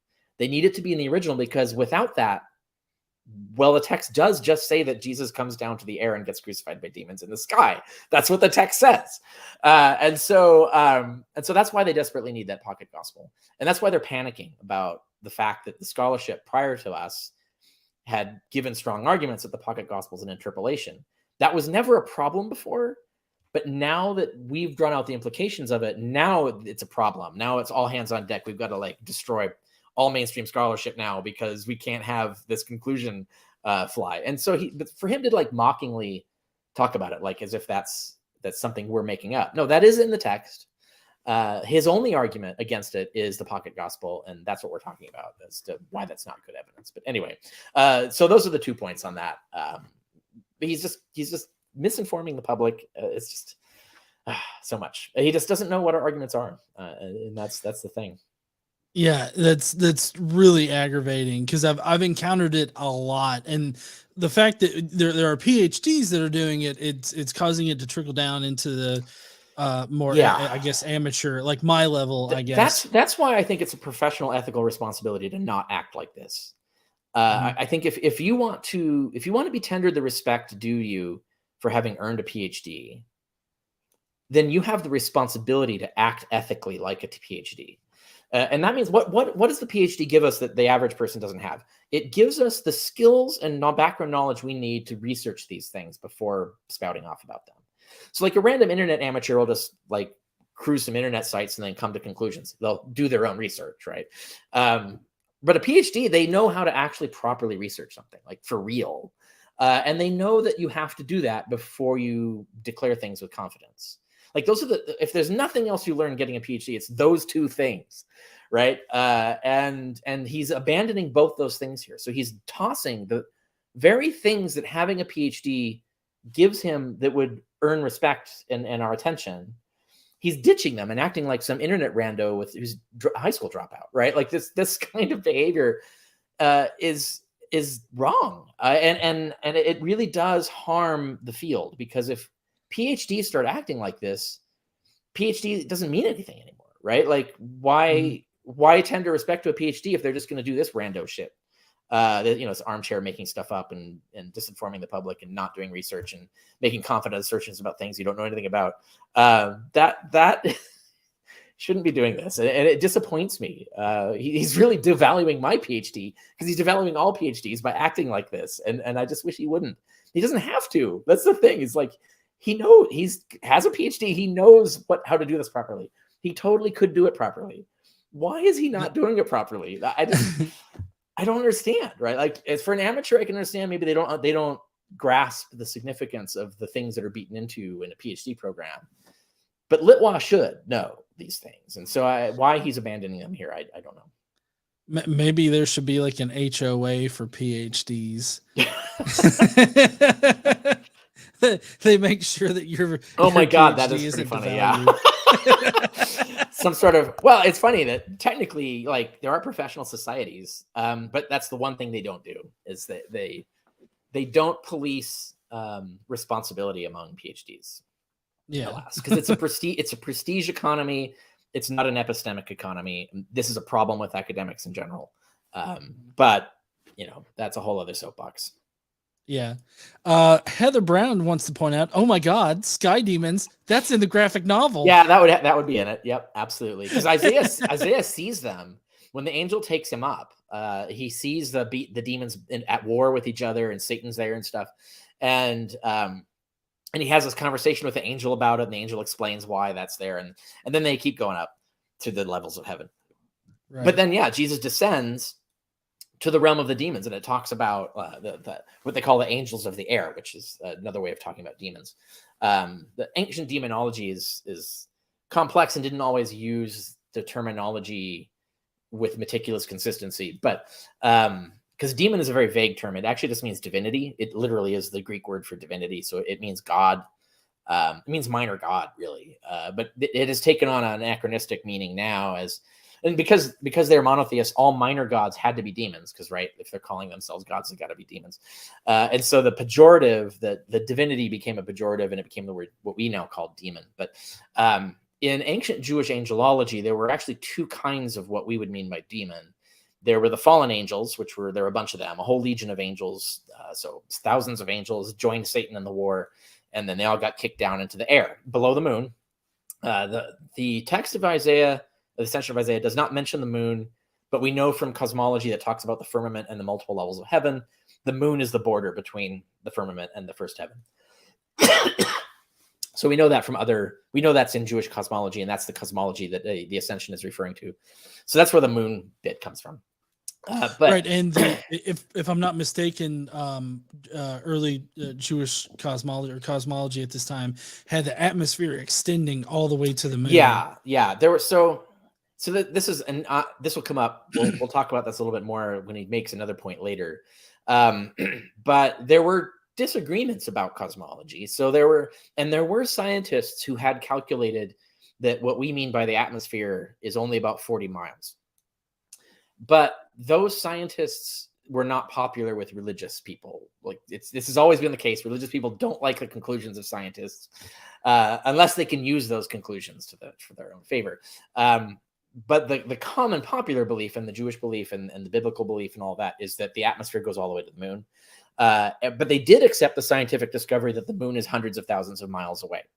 So their conception of the relationship of the Earth to the moon is that there's this massive atmosphere that's many, many times larger than the Earth itself, and that it ends at the moon. And then beyond that, there's the ether, which is a whole other atmosphere of a whole other spiritual special substance. And so the whole universe is filled with some form of air, but it's not called air. They call it the air is the sublunar stuff, ether is the supralunar stuff. But anyway, that's the common religious cosmology. I think I've not seen any religious text that accepts the divergent cosmologies. They all agree with this particular version of the cosmology, which is more in line with Plato and the original Aristotelian writings. But that a lot of that had changed scientifically by the time these books are being written. But science is not popular with these authors. They're sticking with traditional cosmologies by this point. But I was going to say about demons. So there's two kinds of demons, and this text doesn't distinguish between them. But there's the fallen angels, and then they, according to Genesis 6, had sex with earth women and had the Nephilim. They bore the Nephilim. By this time, those were interpreted as demons. So they're basically the progeny of fallen angels are demons, and they have similar magical powers and stuff, and they fly in the air and all of that stuff. But you could just say demon and mean both groups together. But when you said angel, you meant specifically the fallen angels, not their progeny. And so the Ascension of Isaiah switches between these terms here and there. But anyway, that's just filling in background stuff. Okay. But yes, we'll make an interesting graphic novel at this point. Heather Brown also says, I am an internet rando. I love making assertions. Yes. All right. We'll let M. David Litwa continue here. Yeah. And this is really important. Whoever is writing the Ascension of Isaiah is a particular kind of Christian, but they aren't of a radically different, they aren't a mythicist Christian. They believe in the descension and of Sorry, did you say something? No, but I was about to. Yeah. Okay. I mean, this is a rhetorical error, not a factual error, but a rhetorical one, where he's confusing two debates, right? So Mhm. we're debating whether the pocket gospel was there or not. That determines whether the text indicates that the author was a mythicist or not. But he's acting like the text, the author not being a mythicist, is an additional piece of evidence for his conclusion. But that's incorrect. This is a circular argument, right? So, it's like, it isn't. So this is actually the thing we're debating: is it was the pocket gospel there or not? If it wasn't there, then this is a mythicist text, and that is the implication. So I think, like, here he's kind of like not quite getting what the argument is, and he's confusing two different arguments. But anyway, proceed. Okay. So I am I did blow past about a minute of the interview because this is our next section where he says a lot of crazy shit. So Okay.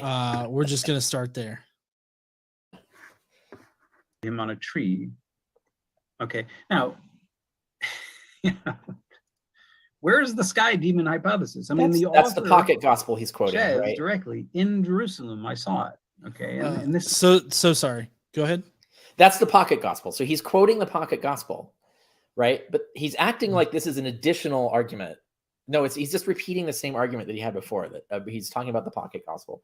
If this pocket gospel wasn't there, then obviously his argument doesn't follow, right? That's our argument.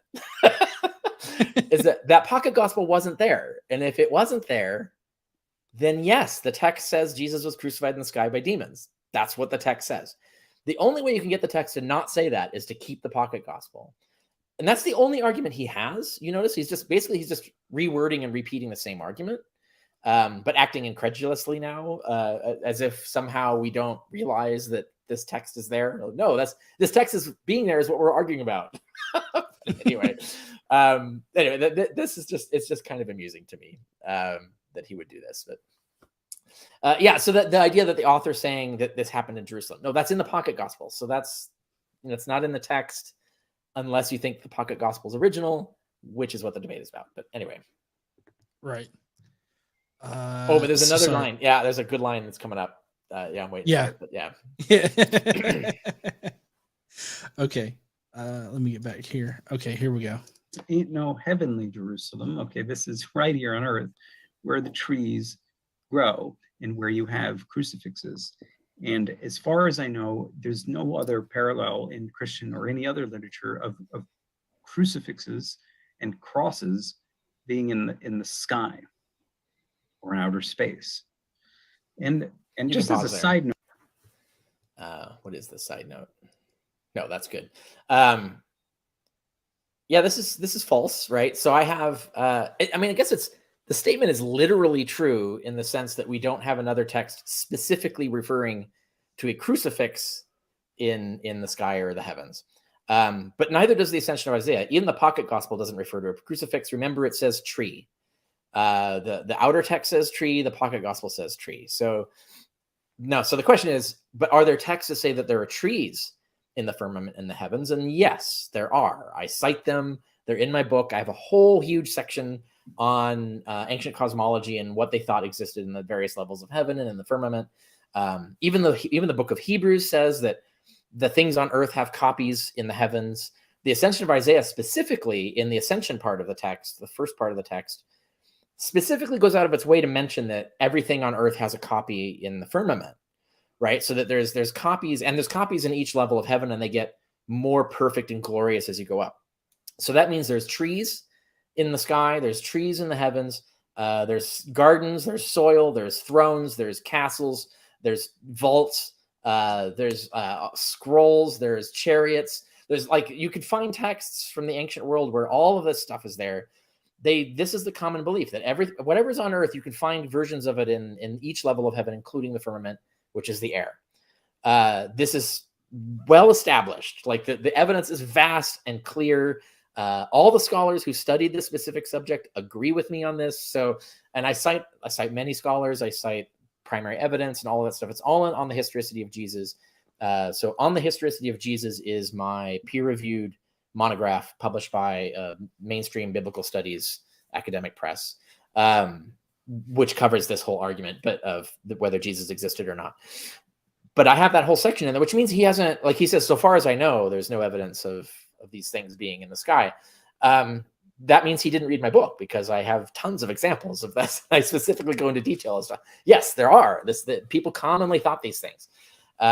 It's normal, frankly. So, yeah. So again, misinformation, and he's representing himself as someone who has checked and hasn't. So, right now, have you heard any arguments like against like there being other physical, like not copies, but like the same physical items on Earth in heaven as well? Like, have you heard anybody be like, well, that's not what Hebrews meant, or that's not what these people meant? I haven't seen anyone try to argue that. I can't think of what your argument would be, because not only does the text say what the text says, but we have other texts that give specific examples. So, and this is even in 2 Corinthians 12.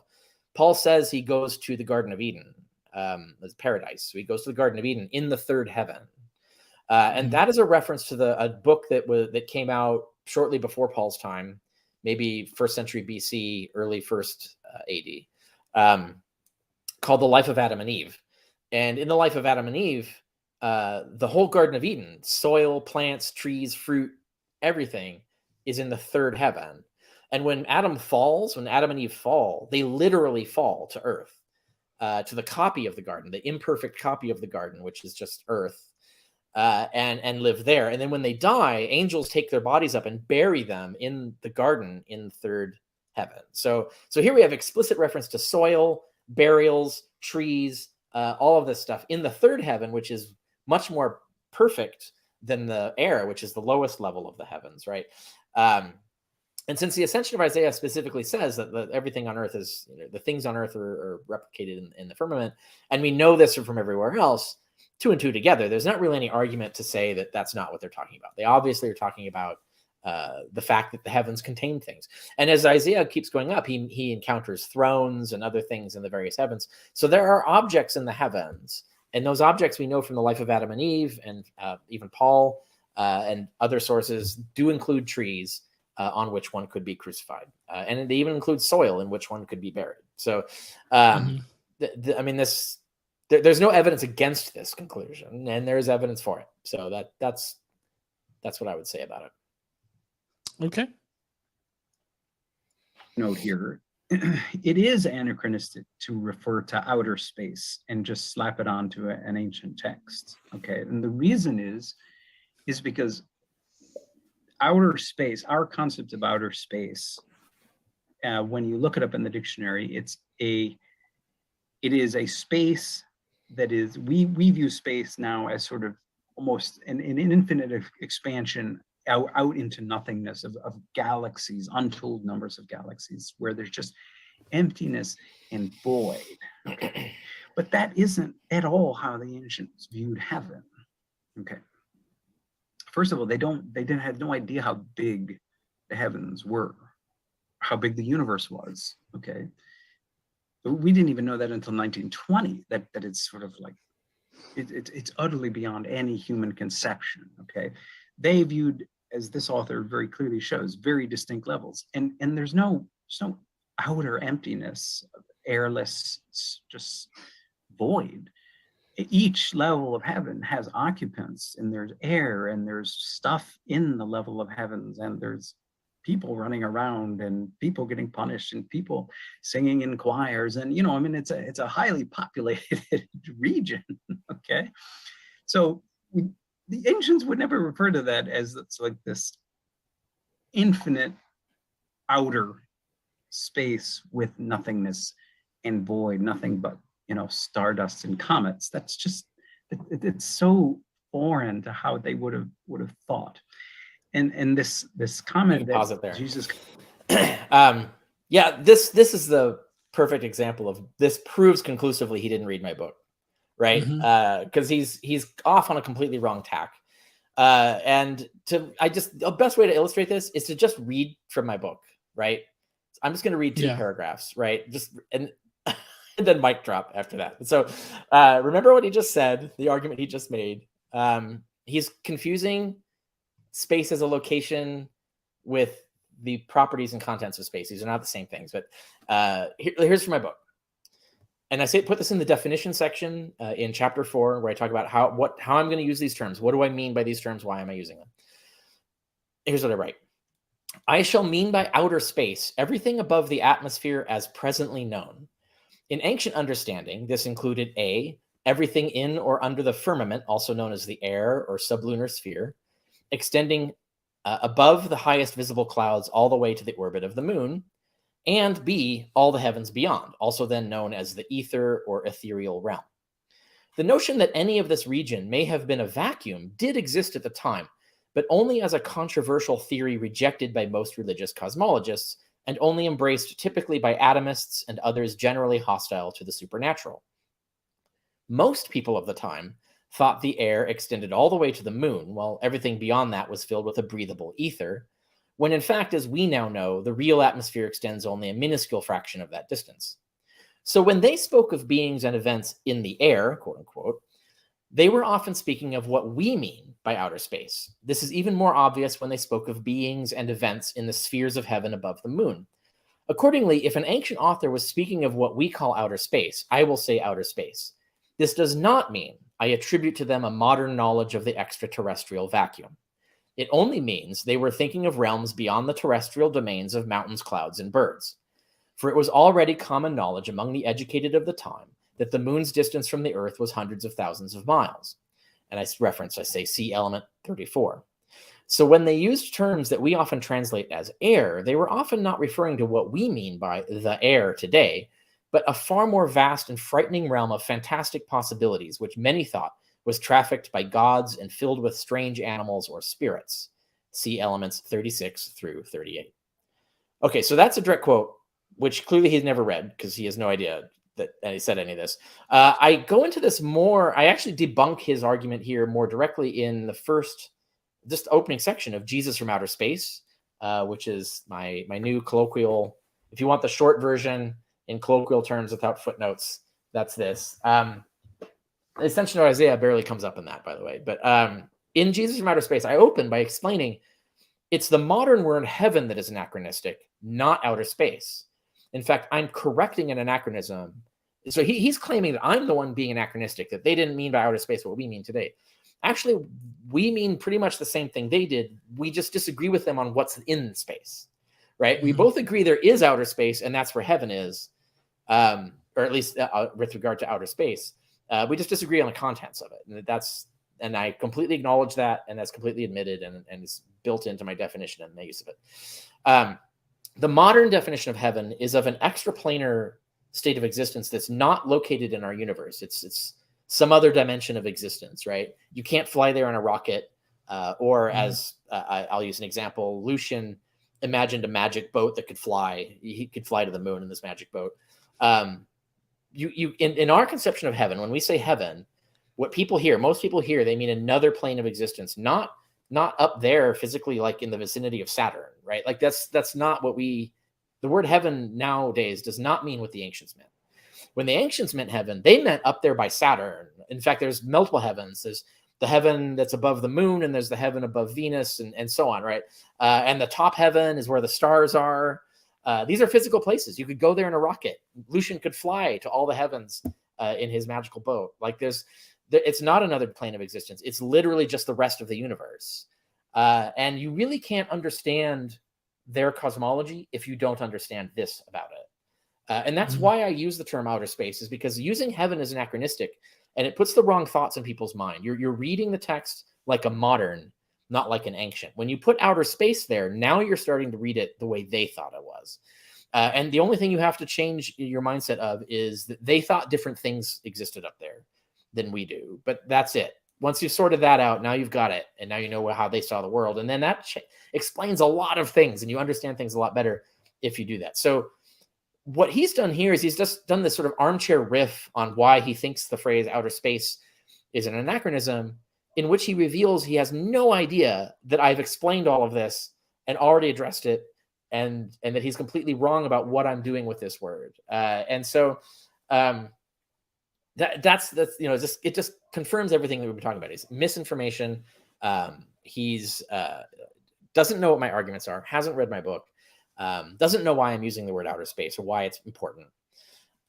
So that's and so you get this silly nonsense. Now, everything he says is correct, right? Like his idea of how the ancients perceive the heavens, the contents of the heavens, totally right. And our disagreement with them on what's out in outer space, totally true. And in fact, that's all in my book. I go into detail on these differences between us and the ancients in terms of what they thought was populating the air and the heavens. Right. And, I've noticed a common theme of people that are very anti like mythicism is that they just haven't read any real mythicist material. Like they've only interacted with like, dare I say amateurs online that spout like Caesar's Messiah and all this other stuff. Like it seems like that's their primary exposure to it. And so they're like, oh, well, these books are going to be just the same thing from a different author. Except Litwa knows there's peer-reviewed literature, right? He knows my book that's the exists. big difference. He knows Raphael Atastra's book exists. And he claims to have read these things, right? And he clearly didn't. He has no idea what's in these books. And the thing that's offensive is this idea that you won't even read the peer-reviewed literature in your own field, and that you will come up and pontificate against it, never even having read it. And the thing that I'm shocked by is like, why? And where else does this happen? Like in any other field of history, does this happen? Does anyone just not even read the peer-reviewed literature of their own field and then just pontificate against it from the armchair, having no idea what they're talking about? I don't think there's any other field of history or any subject where that happens, except when it's Jesus. And then suddenly they start acting like preachers and apologists and forget how to be scholars. And that's what's happening here. And it's embarrassing, and it really is discrediting to Jesus studies as a field, because it suggests that this is how these guys act all the time. I know it's not, but you have to suspect every time you hear him pontificate on something. It's like, well, is this more bullshit that he's making up, or did he actually check these things?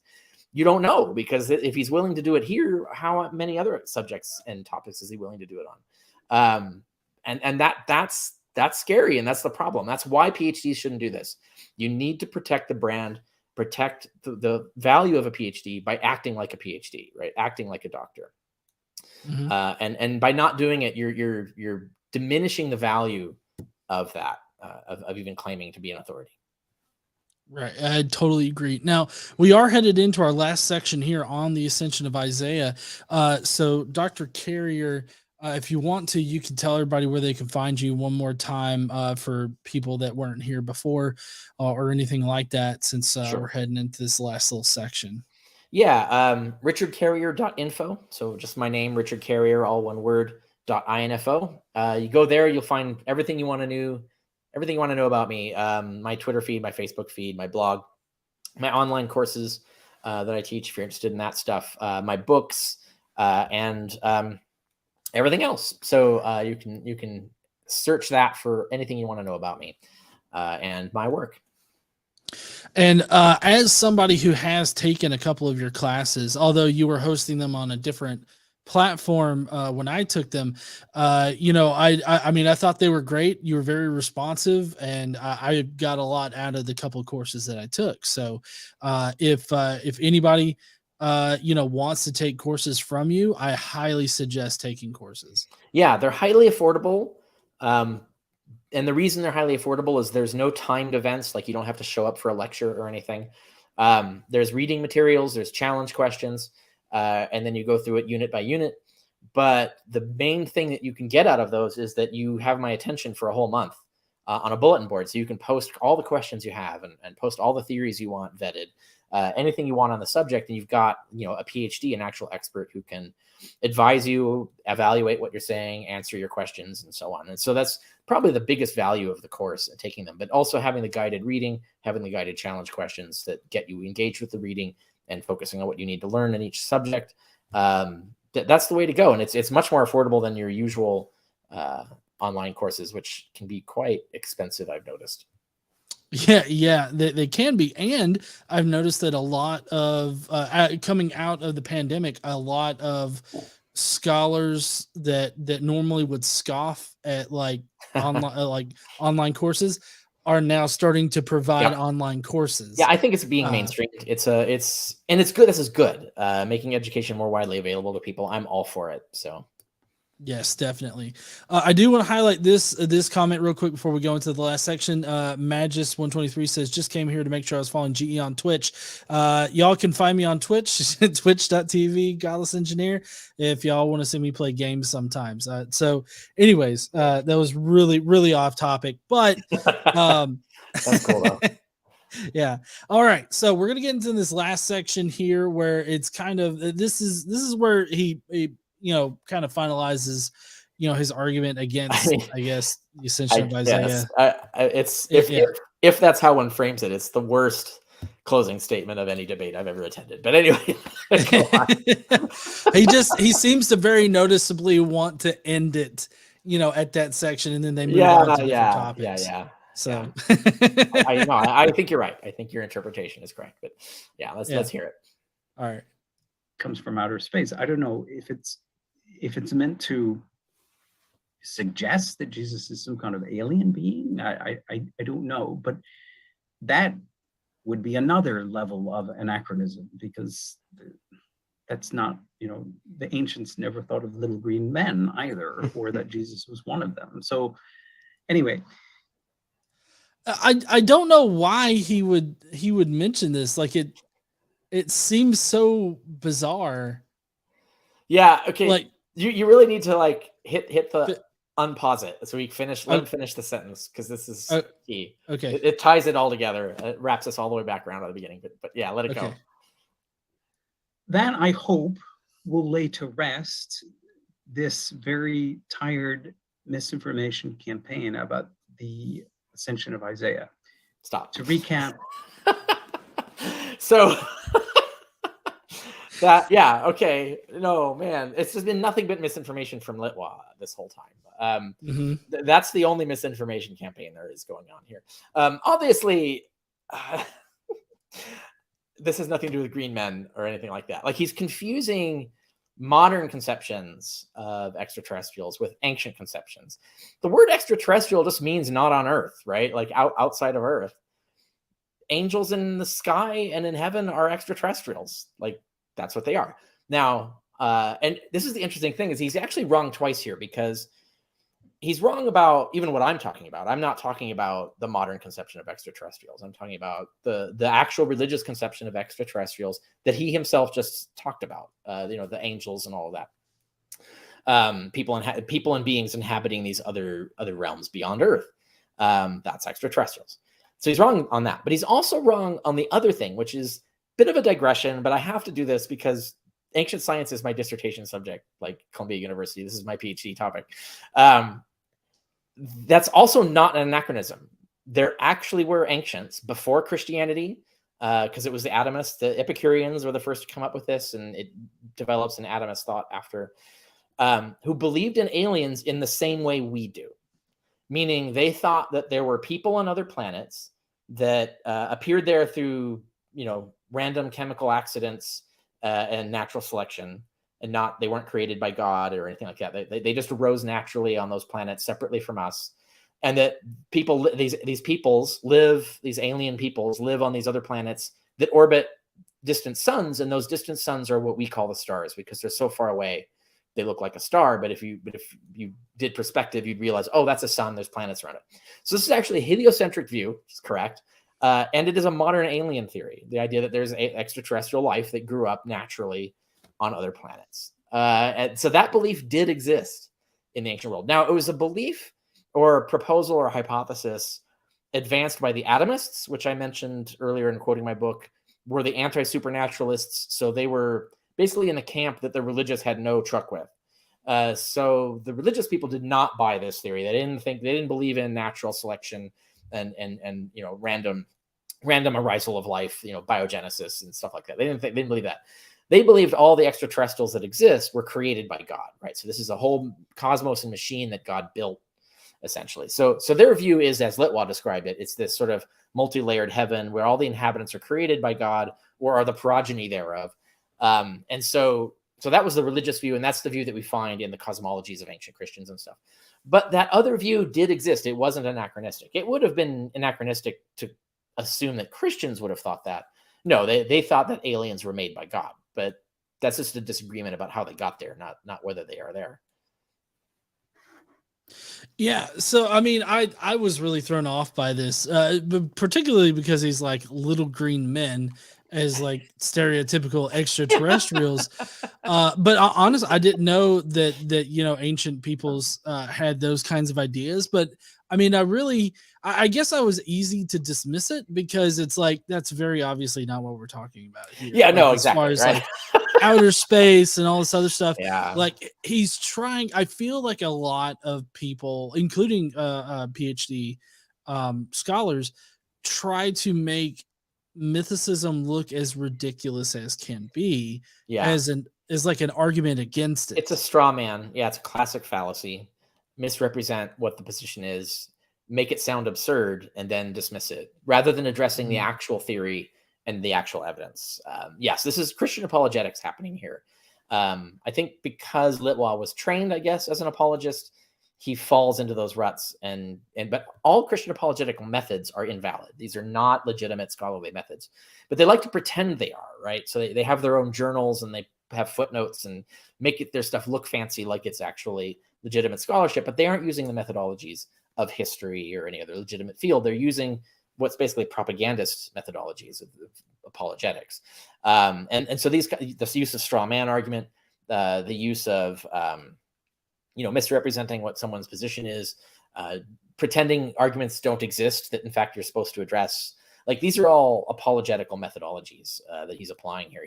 He's forgotten how to be a PhD, and he's somehow slipped back into being just another Christian street preacher. And that's just not a valid way to go about discerning the truth about the world.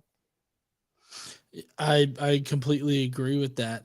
And do you also find that it's pretty common amongst just anybody that they seem to just trying to think of the best way to say this, that it seems like they pretend to read the information, but then sort of ad hoc strawman mythicism as a way to make it seem like they know what they're talking about. Like it seems, I guess the question I'm asking is it seems to me like in general, that is the only pushback to like either your particular hypothesis or even Raphael Lataster's agnosticism is to pretend like they know it and then refute whatever they think you guys say. Yeah, I struggle with motives because it depends on different people. A lot of this I see is just laziness. So the idea is like, how dare these upstarts claim these things? That's ridiculous. I know it's ridiculous. I don't need to check it. I don't need to read it. And then they just go out and make a fool of themselves by making completely false arguments about what we've argued, about what would be an argument against it. They stop being scholars for whatever reason. But why are they like this on this subject? They wouldn't act this way on any other topic, right? So an actual PhD in history would not do this. So why are they doing it? And usually when you see something that comes close to that, like, you have like Holocaust deniers, for instance, there are actual historians who've tried that bullshit. And there are, the historians who try to claim that American slaves loved their jobs. So there are like fringe historians who try to push false narratives, and they use all the apologetical fake methods that Litwa is using here to make his case. So that exists, but like they always have a motive, right? There's something they're defending. Like you've got to deny white supremacism in America, so therefore you have to rewrite history. Therefore, the conclusion has to be the thing.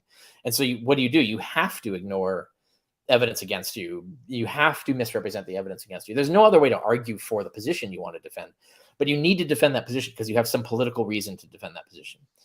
Same with Holocaust denial. Like you've got this whole conspiracy theory about how Jews are destroying the world. And so you have, the Holocaust has to be false. It's a dogma. And so then you have to engage all these apologetics. There's no legitimate historical method to get to that conclusion. So you have to use all these fake methods. And so that means just barely paying attention to the actual scholarship, misrepresenting it and doing all of this stuff. So the question is, like, what is Litwa and what are these other anti-mythicists? McGrath, I just did a blog on his blatant lies about this. He's been massively unethical and irresponsible, and exactly even worse than Litwa's doing here. Why are they doing this? Why can't they just pick up the peer-reviewed literature, read it, and make a reasoned, informed reply to it? Like, right? They would do that for anything else. So why are they doing it with this? And obviously because they desperately need Jesus to exist for one reason or another. For some, I think it's religious, like it's a direct threat to their faith, so they can't have it. For others, it's their whole career has been staked on a historical Jesus. It would be very embarrassing to admit that all their shit was wrong. And so they're stuck in an institutional inertia, and they would lose prestige and they would lose status, social status. So there's various reasons, like motives, emotional and political motives people have to maintain this position. But if they were to actually engage with the literature, that takes time, effort, and it requires taking it seriously.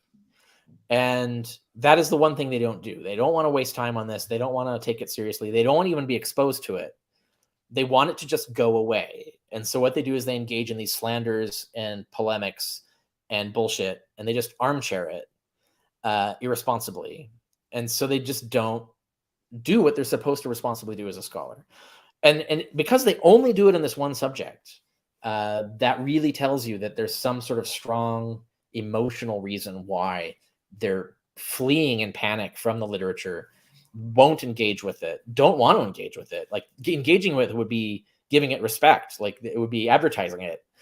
Even when they do engage with it, they lie about it, right? Because they don't want the public to know what's actually in my book, for example.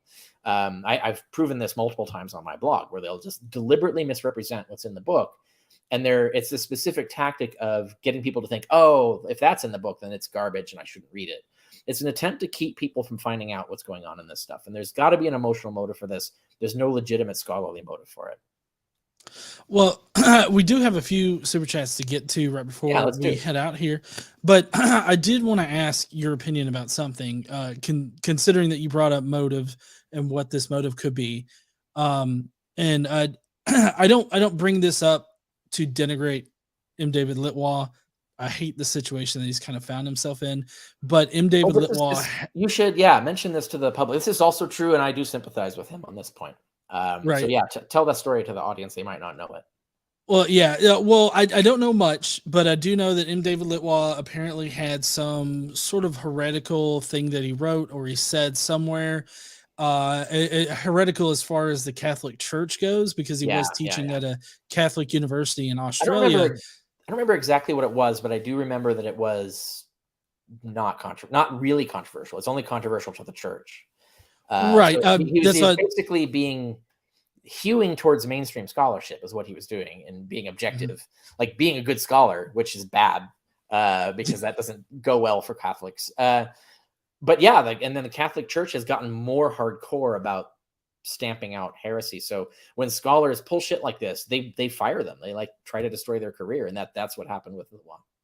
Yeah, Litwa, he ended up he was just suddenly let go for whatever reason. He had to run a GoFundMe campaign so that he could actually, I believe it was so that he could leave Australia and come back to the States. And now he's actually getting started in being an independent scholar and doing online courses and all this other stuff. Yeah. So I really sympathize with scholars in this position. Yeah, absolutely. I think we should, but they need to stick to ethics. They need professional ethics. If you want to be an independent scholar, you got to be serious about it and not bullshit like this. Right. Well, and I'm wondering, just your own opinion, how big of a motive is this in this particular, I guess, section of scholarship to maintain status quo, as far as what could you conceivably lose professionally if you were to agree with or state anything that could be, deemed as too far off the beaten path. Yeah, there's a difference between reality and perception, right? So I can talk about this now because the person in question is deceased. So I was to be secret about it until now. Lataster knows this too because he communicated with them. But Philip Davies, a major renowned Jesus studies scholar, admitted to both of us, Lataster and myself, that he was a mythicist, that he actually didn't think a good case could be made for the historicity of Jesus. Or at least was plausible. But he was pretty agnostic, actually. But he said, like, I can't publish. And he was retired too, so like there wasn't really a lot that you could do to retaliate against him. But he said, like the attacks that would come at me, basically just the social harassment and the loss of the ridicule and loss of social status and all that stuff. He said that like I just can't be open about it. Like there's too many colleagues I would offend and so on. So that happens. Now, that's what he believed, right? That's the perception. And you see someone like Litwa, like gets completely railed by the church for pretty much for a way less offense, right? In that respect. The same thing happened to Thomas Brodie. He got basically silenced by the Catholic Church. They basically stuffed him in retirement and banned him from publishing because he denied the historicity of Jesus. So there are actual cases of this happening, but I think it's not as much of a threat as people who are being silent fear, right? So I think someone who, like, if you're working for a religious university, you're hosed. But if you're working for a secular university, if you're an independent scholar, yes, all those things will happen. You'll get ridiculed, you'll get attacked, you'll get harassed. You'll lose some social status. Some of your colleagues will look down on you, etc.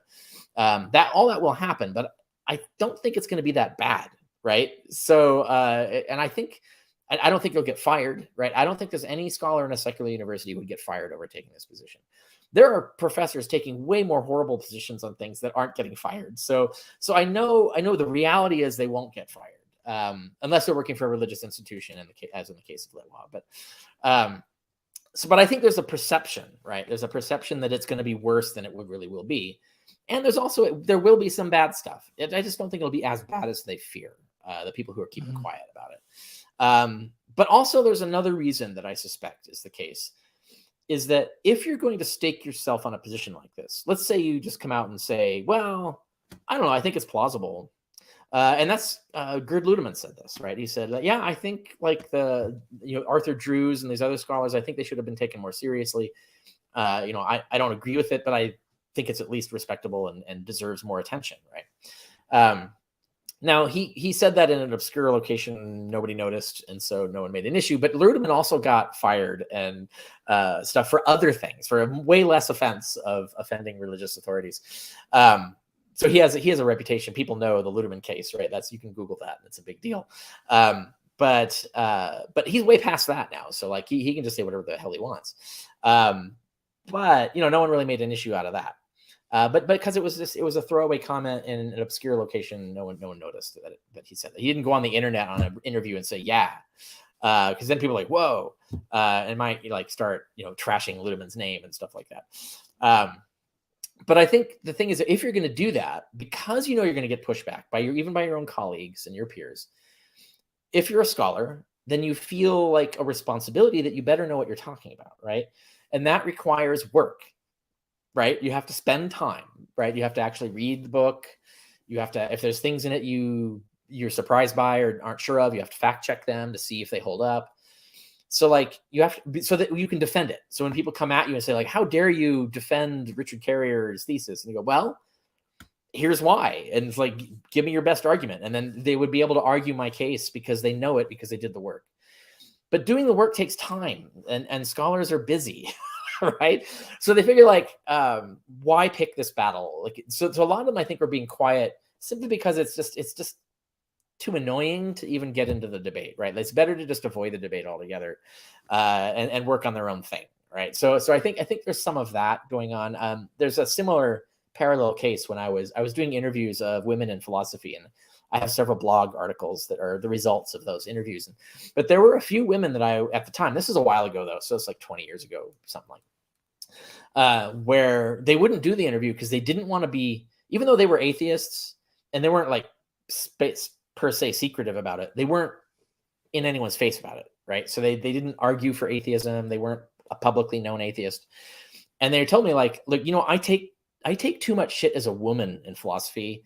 If you want to add, you know, out and loud atheist, now that's twice as much shit I have to take. Like I have only so many spoons, right? Like I can only handle, you know, I'm dealing with enough prejudices is I don't need more shit on me. So they would avoid being out or talking about their atheism. And this is just talking about being an atheist in the United States when, you know, being atheist was becoming popular, right? So if you think like this, I think there's a lot of people who are in the same boat. It's like, it's just too vexing to come out and state one's opinion on this. And then of course, there's a lot of people who are just arrogant, right? There's no way it can be true. Therefore, I don't need to read the book. And those people will either they'll at least be honest and admit like, well, I haven't seen it, but I'm sure it's bogus, will be their argument. But then, you know, if they're pushed and they have to give an argument, then they'll armchair it like Litwa because they haven't done the work. Right. Mm-hmm. Anyway, that's what I think is going on. And so there's different motives and different causes in different cases. But I think in reality, I think what's feared to happen is worse than what would actually happen. But what would actually happen is going to be mildly vexing. Right. So it's not like you're going to be no consequences whatsoever. No, there will be some social consequences. There probably won't be any serious professional consequences, but there will be social consequences, and it's going to suck some of your time out and stuff like that. So that's, I think, is the main motivation, really, the most common. Yeah, and the perception of how bad the backlash would be actually reaches outside of academia too, because like I believe it was this past summer, maybe when John W. Loftus, he came out as being, you know, more on the mythicist side, and he said that, you know, he couldn't initially, you know, come out as saying like, oh, well, I just, you know, I don't see him as ever existing.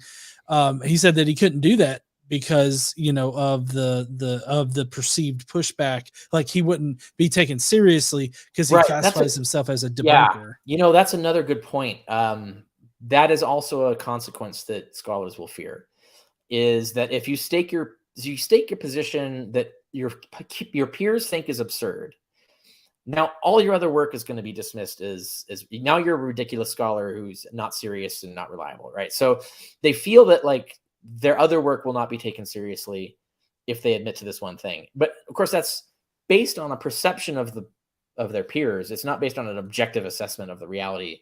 Like there actually shouldn't be anything controversial about this position. It actually has a decent case to be made for it, at least to the level of plausibility. Like there's no basis for calling it ridiculous. It's not Holocaust denial. It's nothing like that.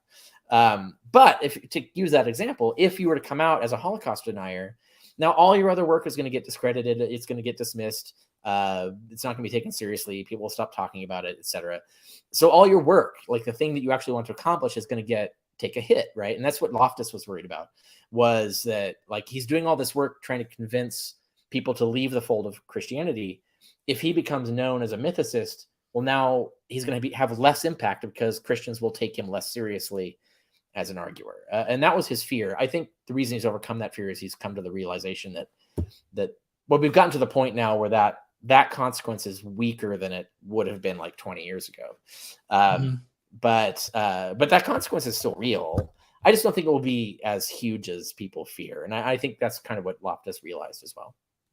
Right. Yeah. Okay. Let's get to these super chats here. There's awesome. I'm so sorry. I never know how to pronounce this name. It's I Riedel. He just says, "Hi guys, just saying hello. Keep on keeping on." So thank you for that. Then we got MathWiz 742 that says, "Now I want an Alien Jesus graphic novel." Right. And then Limited Light says that I think C.S. Lewis uses some of these celestial ideas in the Out of the Silent Planet trilogy. I'm not really all that familiar. I'm not familiar with that either. Interesting. Yeah. I don't know if I'll read C.S. Lewis, but I'll definitely maybe get the Cliff Notes. Right. I've not read his fiction. I've read his philosophy, but Yeah, and then it seems like we got a quick member chat from somebody, Jonathan Hanchak, who says, "GE the doctor, what is his best example of this nonsense not being real? And remind Casey she's almost always right."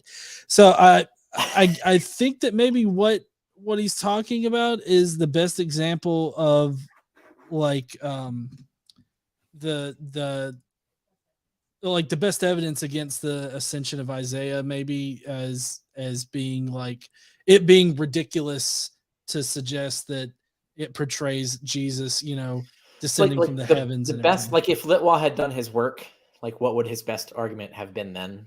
Is that the Yeah. question? Maybe. Uh, I think maybe. his best approach, really the only approach he could have taken as a scholar. I mean, apart from actually responding to all the actual arguments in the literature against his position, which is the majority position against him. So he's taking the minority position with Norelli. But apart from actually trying to come up with, at least acknowledging what those arguments are and coming up with some reason to dismiss them or weigh them lightly or whatever, what he should do is he should actually present Norelli's case.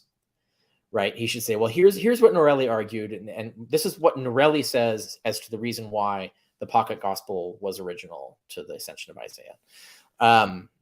Now, it would be a weak argument and it would be easily refutable, but at least it would be honest and it would represent an argument that comes from the peer-reviewed literature, right? So that would be the best argument he could make, and yeah, I would think like it is the best argument that's available, which is this idea that if you can come up with a narrative, a history that would explain why the pocket gospel would disagree with the prediction text part of the text, why it would disagree with the discourse style of the text, why it would be also coincidentally absent from the other manuscripts, so like if you can come up with a story that explains all that away, that is your only course of action. And what makes that approach weak, however, is that there's no evidence for that story. And there is no solution to that. You can't invent evidence. So that's it. That's the best you can do, is come up with a story that explains away all the other facts that convince other scholars of the opposite conclusion. But he should have, like, if he really does believe that Norelli is important, I did not get the impression that he'd ever even read Norelli. He has no idea what Norelli actually argued. But if he really did, then it would have been actually quite valuable for him to represent be an advocate for Norelli, explain his theory and why he's convinced by it. And then you and I would be here doing a response video that's more respectful, and because that would be a totally respectable, professional, ethical way to engage in this debate. And we would say, yeah, okay, we totally respect that, but here's why we're not convinced by that. And then we would do it that way. And that's what this video would have been. Instead, it was all about explaining every single weird ass mistake that Litwa made sentence after. There's almost not a single sentence in his entire interview that didn't have some factually false or misleading element to it. Oh, yeah, totally, huh? Oh yeah. So somebody had also asked. I had seen it earlier. I don't know where it is and to highlight it, but somebody asked if there was ever going to be an audiobook for Jesus from Outer Space. I'm so sorry to everyone. Yes, this should have existed a long time ago. I just can't find the time to record it.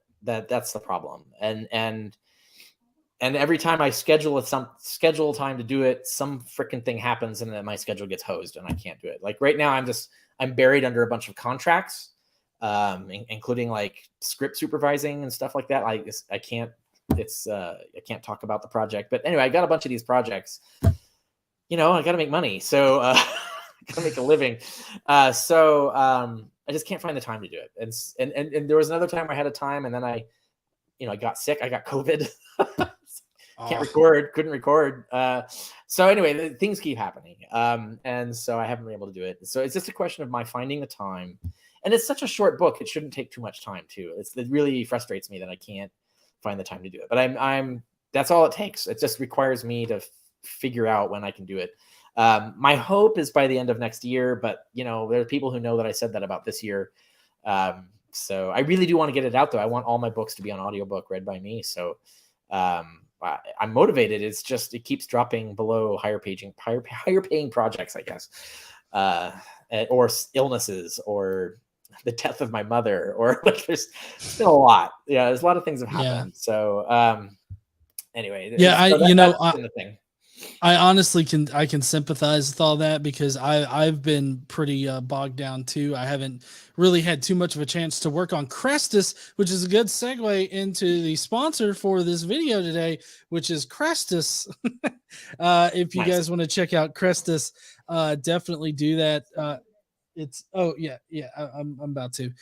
So Crestus is an app that I took over and have improved upon with Richard Carrier's help to provide information about, mythicism and arguments against mythicism, and the evidence, presented in not only Carrier's book on the historicity of Jesus, but also using some of the other books where he touches on subjects that are related to it.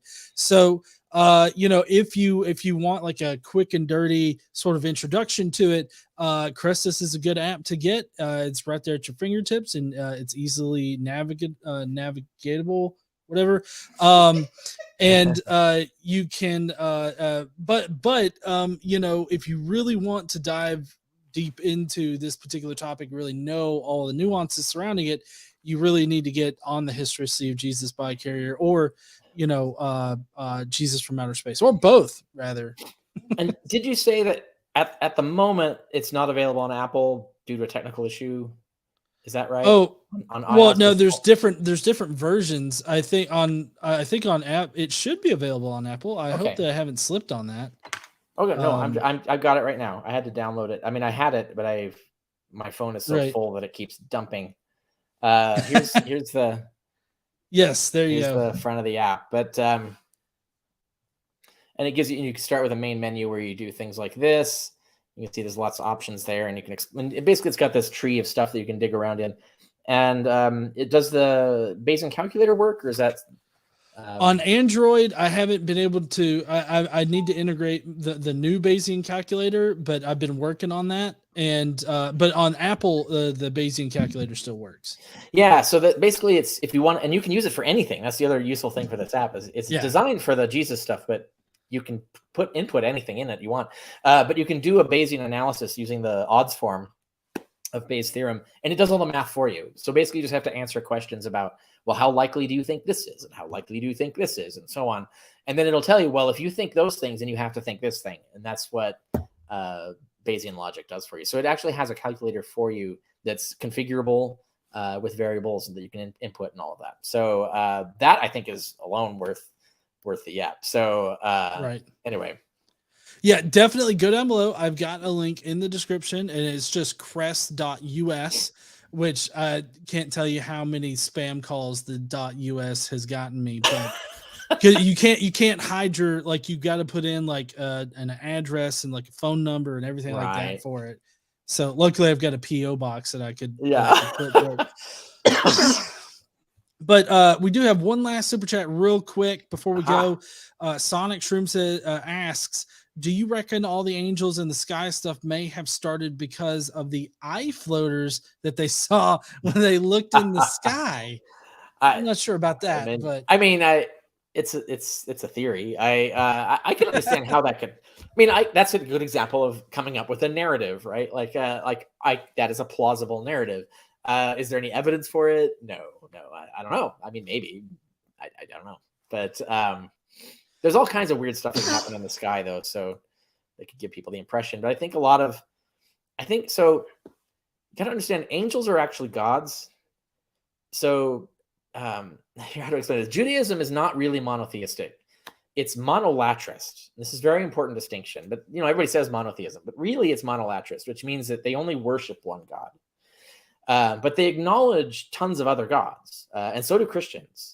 They just don't call them gods. And this is part of the monolatry, that God is an honorific. So like you would not honor a being by giving it that name, because that would be implying more reverence for it than you're supposed to do because you're a monolatrist.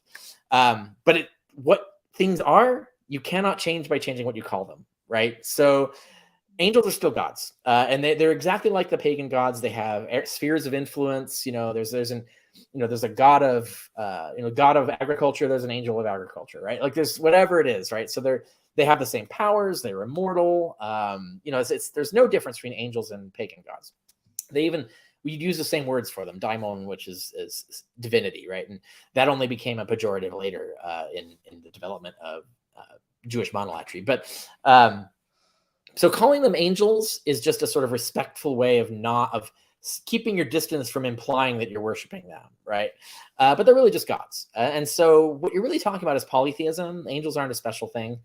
You're talking about polytheism. And so where does polytheism come from? Well, you look at the history of shamanism and world religions and stuff, it comes from anthropological beliefs. You look at Stuart Guthrie's book, Faces in the Clouds, where they talk about people believe that there is invisible intelligent agents controlling various things. And so then they just start personifying them, and those are gods. And so I think that's where it comes from. And the idea that angels have wings comes from the fact that, well, they fly, so they must have wings, right? So I don't think it comes from like floaters in the eye. I think it comes from this long animist tradition of seeing more intelligence in the world than really is there, and then trying to come up with hypotheses to explain it, and then it spins out of control into this crazy, elaborate angelologies that we get by the time of Christianity. Yeah. Yeah. Well, I do appreciate Dr. Carrier for you coming on today. Yeah, thanks for having me in. It was good to be able to discuss this because I hear these kinds of things on the internet a lot, and it really annoys me. So now we've got a video that we can point people to. It's like we've covered it. Well, you know, honestly, I can't wait to read what else you have to say in the in the blog, because I know that you can be a little bit more verbose, more specific, like in the blog or whatnot. Right, I'll have a lot more commentary. I'll have links and things like that. But yeah. Mm-hmm. Well, I can't wait to read that, and I hope you have a great rest of your night, rest of your weekend, and everything like that. Hope all the heathens that are watching, you know, we actually got the live streaming restored on the main channel, so we have been live on both channels. So the links that you put out, Carrier, were still good. People, you know, we're live streaming over on those links as well. Cool. But Okay. I really appreciate you joining me tonight, and can't wait for the blog. And I guess we'll see everybody next week. Like I said, I am gonna have I'm gonna be recording probably tomorrow a video on M. David Litwa, like what he says about the evidence for Jesus historically existing. I'll have that up tomorrow, or I'll record that tomorrow so I can have it up later on this week. And I guess y'all have a great weekend. And don't forget to stand up and use your voice. Bye, heathens. Good night, everyone.